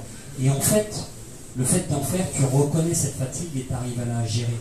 Il peut toujours t'arriver quelque chose, mais tu t'habitues à cette forme de... Je sais que moi, ça ne me dérange pas de rouler 12-14 heures de moto par jour. Et c'est pas une question de physique, de force. J'aurais pu aller faire de la salle tous les jours, c'est pas le cas. voilà, il ne serait rien passé de plus. Voire même, peut-être que quelqu'un qui va être très performant sur un marathon va être épuisé, un marathon à pied va être épuisé de faire de la moto. C'est pas du tout le... Là, c'est plus la fatigue morale, les jours, les kilomètres qui s'accumulent. Si ça, t'arrives à le gérer, c'est beaucoup. Moi, j'ai pas de souci là. Je sais pas. Mais c'est l'habitude. Peut-être que tu n'en as pas encore fait assez. Parce que tu étais crispé au guidon, c'est pour ça que tu étais cassé. Non, il n'y a pas d'entraînement particulier. Autre chose, les garçons et les filles? Et du coup, tu préfères rouler tout seul ou à plusieurs? Sur la moto? Alors, pour répondre super honnêtement, j'ai fait une fois le Cap Nord, on était je crois une quarantaine, débarqué à 40 avec les mêmes meules, tous équipés, tu récoltes pas la même chose d'un voyage. Même 3 ou 4, en fait, tu échanges beaucoup entre toi, il se crée un petit groupe, les gens viennent moins te voir, tu crées déjà un noyau. Quand tu es tout seul, tu n'as vraiment pas le choix. Quand tu pars avec quelqu'un, tu n'as pas le choix que de partir avec quelqu'un où tu sais que ça va bien se passer. Et bien se passer, ça veut dire aussi que quand tu crois connaître les gens et quand ça commence à durer, à être long, bah, tu as quelqu'un qui peut, sans forcément pas le reconnaître, mais qui peut péter un câble à un moment, tu vois. C'est comme partir sur un bateau, donc c'est difficile. Mais c'est vrai que tu as intérêt à trouver un très très bon pote si tu veux partir faire ce genre de choses. C'est hyper important. Après, voyager seul, ça te met dans la difficulté et ça t'oblige à aller voir les gens. Et à l'inverse, les gens viennent plus facilement te voir pour te poser des questions. Ça, c'est une évidence. D'un autre côté aussi, comme moi je filme beaucoup, j'ai un naturel hyper curieux et j'ai besoin d'aller voir des gens pour ramener des images et ramener des histoires. Et en fait, le fait d'aller voyager à deux, moi je me renferme surtout pas sur le groupe qu'on forme, parce qu'à deux, pour moi, on est déjà un groupe. Au contraire, Amaury en a ras-le-bol parce que je raconte des histoires à tout le monde, je fous le bordel aux douanes en racontant des conneries et tout ça. Et voilà, c'est comme ça que ça me plaît. Et moi j'ai plutôt tendance à casser le groupe et à empêcher ce que pourrait créer le groupe. Quand je vois des voyages, effectivement, avec 20 motos, chacun son truc, hein, mais je sais que moi c'est pas fait pour moi. Ta femme part avec toi en voyage? Hein? Ta femme part avec toi en voyage? Eh ben oui, on a fait le Pérou cet été avec nos enfants en Royal Enfield. On avait 2 motos, on était 4. On a fait avec Amaury et sa femme, on a fait aussi la Namibie, on a fait l'Inde, le Rajasthan. Ouais, c'est top, bien sûr. T'as fait avec nos 2 enfants qui avaient 16 ans et demi et 18 ans, là cet été au Pérou. C'est magique. De bécane, moi je trouve que c'est bien, toi. Tout seul, c'est quand même dangereux. Donc tout seul, il y a un moment, tu ne pourras pas t'aventurer, toi. Partir dans les dunes tout seul, c'est pas pensable. Si tu as une galère, tu ne t'en sortiras pas. À 2, c'est top, tu n'as plus personne à t'occuper, tu perds pas beaucoup de temps. Je crois que des groupes de 4 ou 5, là, tu fais 2 fois moins de kilomètres par jour, c'est pas possible. Toi, tu cumules les emmerdes, mais quand tu fais 5, tu en as 5 fois plus, et tu les as pas en même temps. C'est peut-être super égoïste comme façon de... La question est aussi voyager à 2 sur une moto. On a fait, on est parti à 4, je suis parti à 2, je suis parti en solo, j'ai fait différentes expériences. Mais partir à 2 sur la moto, c'est aussi une autre forme de voyage. C'est génial, c'est génial. Mais la cellule te referme un petit peu par rapport à l'extérieur. Ouais, après ça dépend un peu de ton caractère, tu vois. Toi, je suis inquiet. Voilà, ouais. Non, mais c'est vrai, quand t'arrives, tu vois les gens, t'as tout de suite le sourire, tu dis une connerie, ça détend tout le monde. En off-road, moi, j'aime bien rouler plus avec un open face parce que les gens, tout de suite, ils voient ta tronche, t'es pas fermé derrière quelque chose. Tout ça, c'est des attitudes dans le voyage. Éventuellement parler un petit peu fort, tu prends tout de suite le dessus. C'est des trucs à la con, mais et l'idée, c'est d'aller vers les autres, bien sûr, quand tu voyages. Une question. Si tu sais par exemple que tu vas rester longtemps dans un pays étranger, tu ne parles pas français, forcément anglais, si on rentre dans un pays vraiment bien, est-ce que c'est important d'apprendre le minimum de la langue? Niepon et Mayu, c'est tout ce que j'ai appris en russe. Et pourtant j'ai passé 2 heures avec un petit papy qui m'a emmené voir sa moto, qui est l'essence à grange. Il est revenu sur la mienne, il a regardé ma chaîne, il a vu que c'était tout sec, il m'a sorti un pot de graisse solide. Je lui ai sorti ma bombe, il m'a dit que c'était de la merde. Enfin, c'est ce que j'ai compris. Non, mais c'est vrai. Mais tu vois, en fait, c'est ça. Tu vas pas t'amuser. Alors, sauf si tu as une mission. Le gars que j'avais sélectionné, là, le permis A2 pour faire le GS Trophy avec moi, ce gars-là, il a appris le russe parce qu'il savait qu'il est parti faire un documentaire. Il a traversé la Russie en 125. Et l'idée, c'était d'interroger les Russes pour savoir ce qu'ils pensaient des Américains et de Trump. Il a fait l'inverse aux États-Unis. Il parlait déjà anglais. Là, il est reparti en Amérique du Sud. Il s'est tiré 1 mois, 2 mois en vacances en Espagne. L'objectif, c'était d'apprendre l'espagnol parce que lui, il a ce besoin de communiquer absolu. Mais finalement, sache que tu trouveras toujours moyen d'échanger avec les gens. Et puis finalement, tu finis par retenir 2-3 mots à la con, des trucs qui finissent par t'intégrer. Et puis tu trouveras toujours quelqu'un qui à un moment parle anglais, qui voilà. Non, c'est pas. C'est compliqué quand même. Si tu voyages beaucoup, beau challenge, hein, gars. Si je peux apporter juste un. Ouais. Il y a 2 choses, c'est que maintenant tu peux aller au bout du monde, dans la jungle, la plus paumée dans le village, les mecs ils sont à moitié à poil, ils ont tous un smartphone dans la main, des Google français, etc. Oui. Et ça c'est magique, c'est nouveau. Et le deuxième truc, si tu veux juste apprendre 2-3 mots à la con dans le pays où t'es, mais vraiment, tu vois, apprends à dire en cambodgien j'ai mal au cul. T'arrives sur ta moto dans le village et j'ai mal au cul, c'est bon, ils sont tous morts de rire, et ça y est, t'as des potes et tu sais comment je vais dormir ce soir. On va s'arrêter là. On va s'arrêter là. Après t'as le. T'as pas une autre phrase? Celle-là, c'est pour le lendemain. Ah, d'accord. Après, il y a le langage des signes qui est universel. Mais oui. Alors, on va dire j'ai mal au cul. Ça.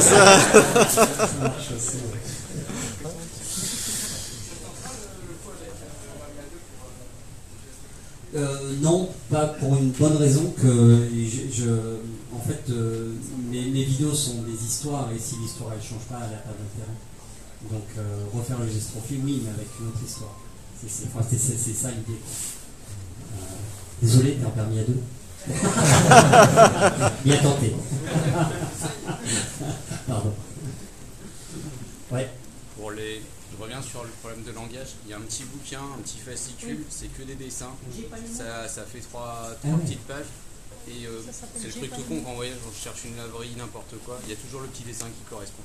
Donc si on ne connaît pas, on prend ça, c'est grand comme ça. Ça s'appelle J'ai pas les mots? Ça s'appelle, je crois que c'est en anglais. Moi je connais. J'ai pas les mots.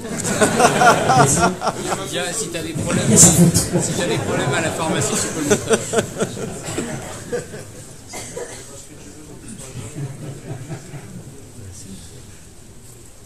Ouais. Est-ce qu'il y a une vie de voyage moto en dehors de l'Afrique? J'ai entendu parler que d'Afrique. Non. Moi je suis allé au Pérou, je suis allé en Russie. Amérique du Sud, Asie. Asie, on a fait l'Inde, on a fait le Rajasthan. Oui, bien sûr, j'ai fait le GS Trophy en Thaïlande. Tu devais faire le Cambodge aussi à un moment donné. Ouais, en fait, on s'est servi un peu de cet exemple-là parce que je te dirais que c'est peut-être celui où on a le plus appris, tout simplement. Mais il n'y a pas d'obsession autour de l'Afrique. Je le disais tout à l'heure, c'est vrai qu'à un moment, le Maroc, tout le monde disait ouais, c'est chiant, tout est goudronné, tout ça. Mais en fait, c'est pas le cas. Et j'ai l'impression que tout le monde redécouvre à nouveau le Maroc et l'Afrique.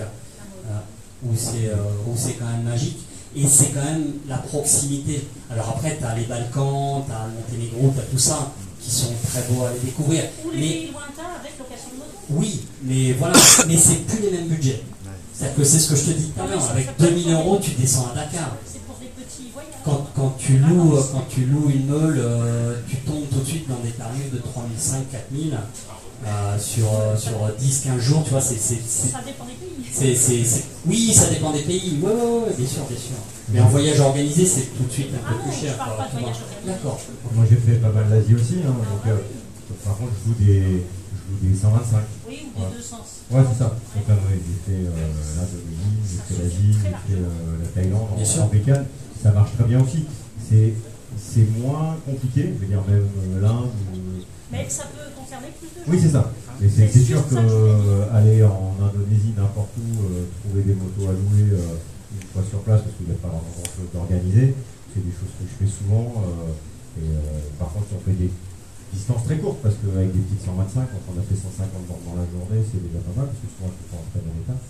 Mais ouais, il y a des belles choses à faire. Mais c'est vrai que c'est pas là, on était plus dans l'esprit. Là, ce qui est bien à l'Afrique, c'est qu'on part chez nous en roulant presque. Je veux dire, si vous êtes motivé, c'est ce qu'on a fait. On est parti en fin d'après-midi. Le lendemain matin, on était au sud de l'Espagne. C'est-à-dire qu'en 24 heures, on était déjà sur le sol africain. Ouais, c'est un vrai dépaysement.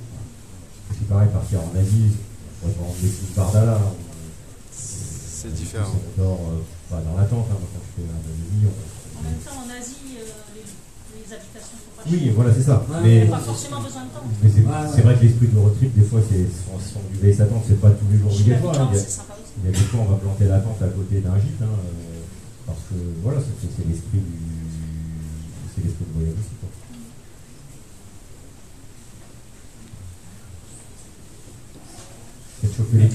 Bravo, merci d'être resté.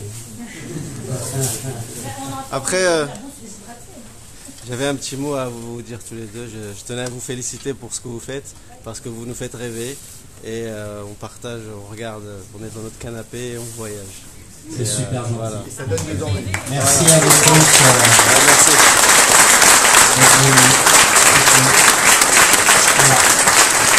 Je ne sais pas si vous avez appris plein de choses ou pas, mais bon, c'était l'occasion d'échanger, continuer, venez nous voir, il n'y a pas de souci. Et encore, 1000 merci d'être venus si nombreux et d'avoir tenu promesse. J'ai fait un petit rappel hier sur Facebook en disant n'hésitez pas. Il y a plein de plats, il faut les manger. Ah, c'est l'ambiance voyage, quoi, les gars. Allez-y. Il faut les manger, parce que sinon, qu'est-ce qu'on va en faire? On va pas tous les emmener. Ah, mais il y a des petits fours aussi à avoir. Profitez. Merci à tous. Merci.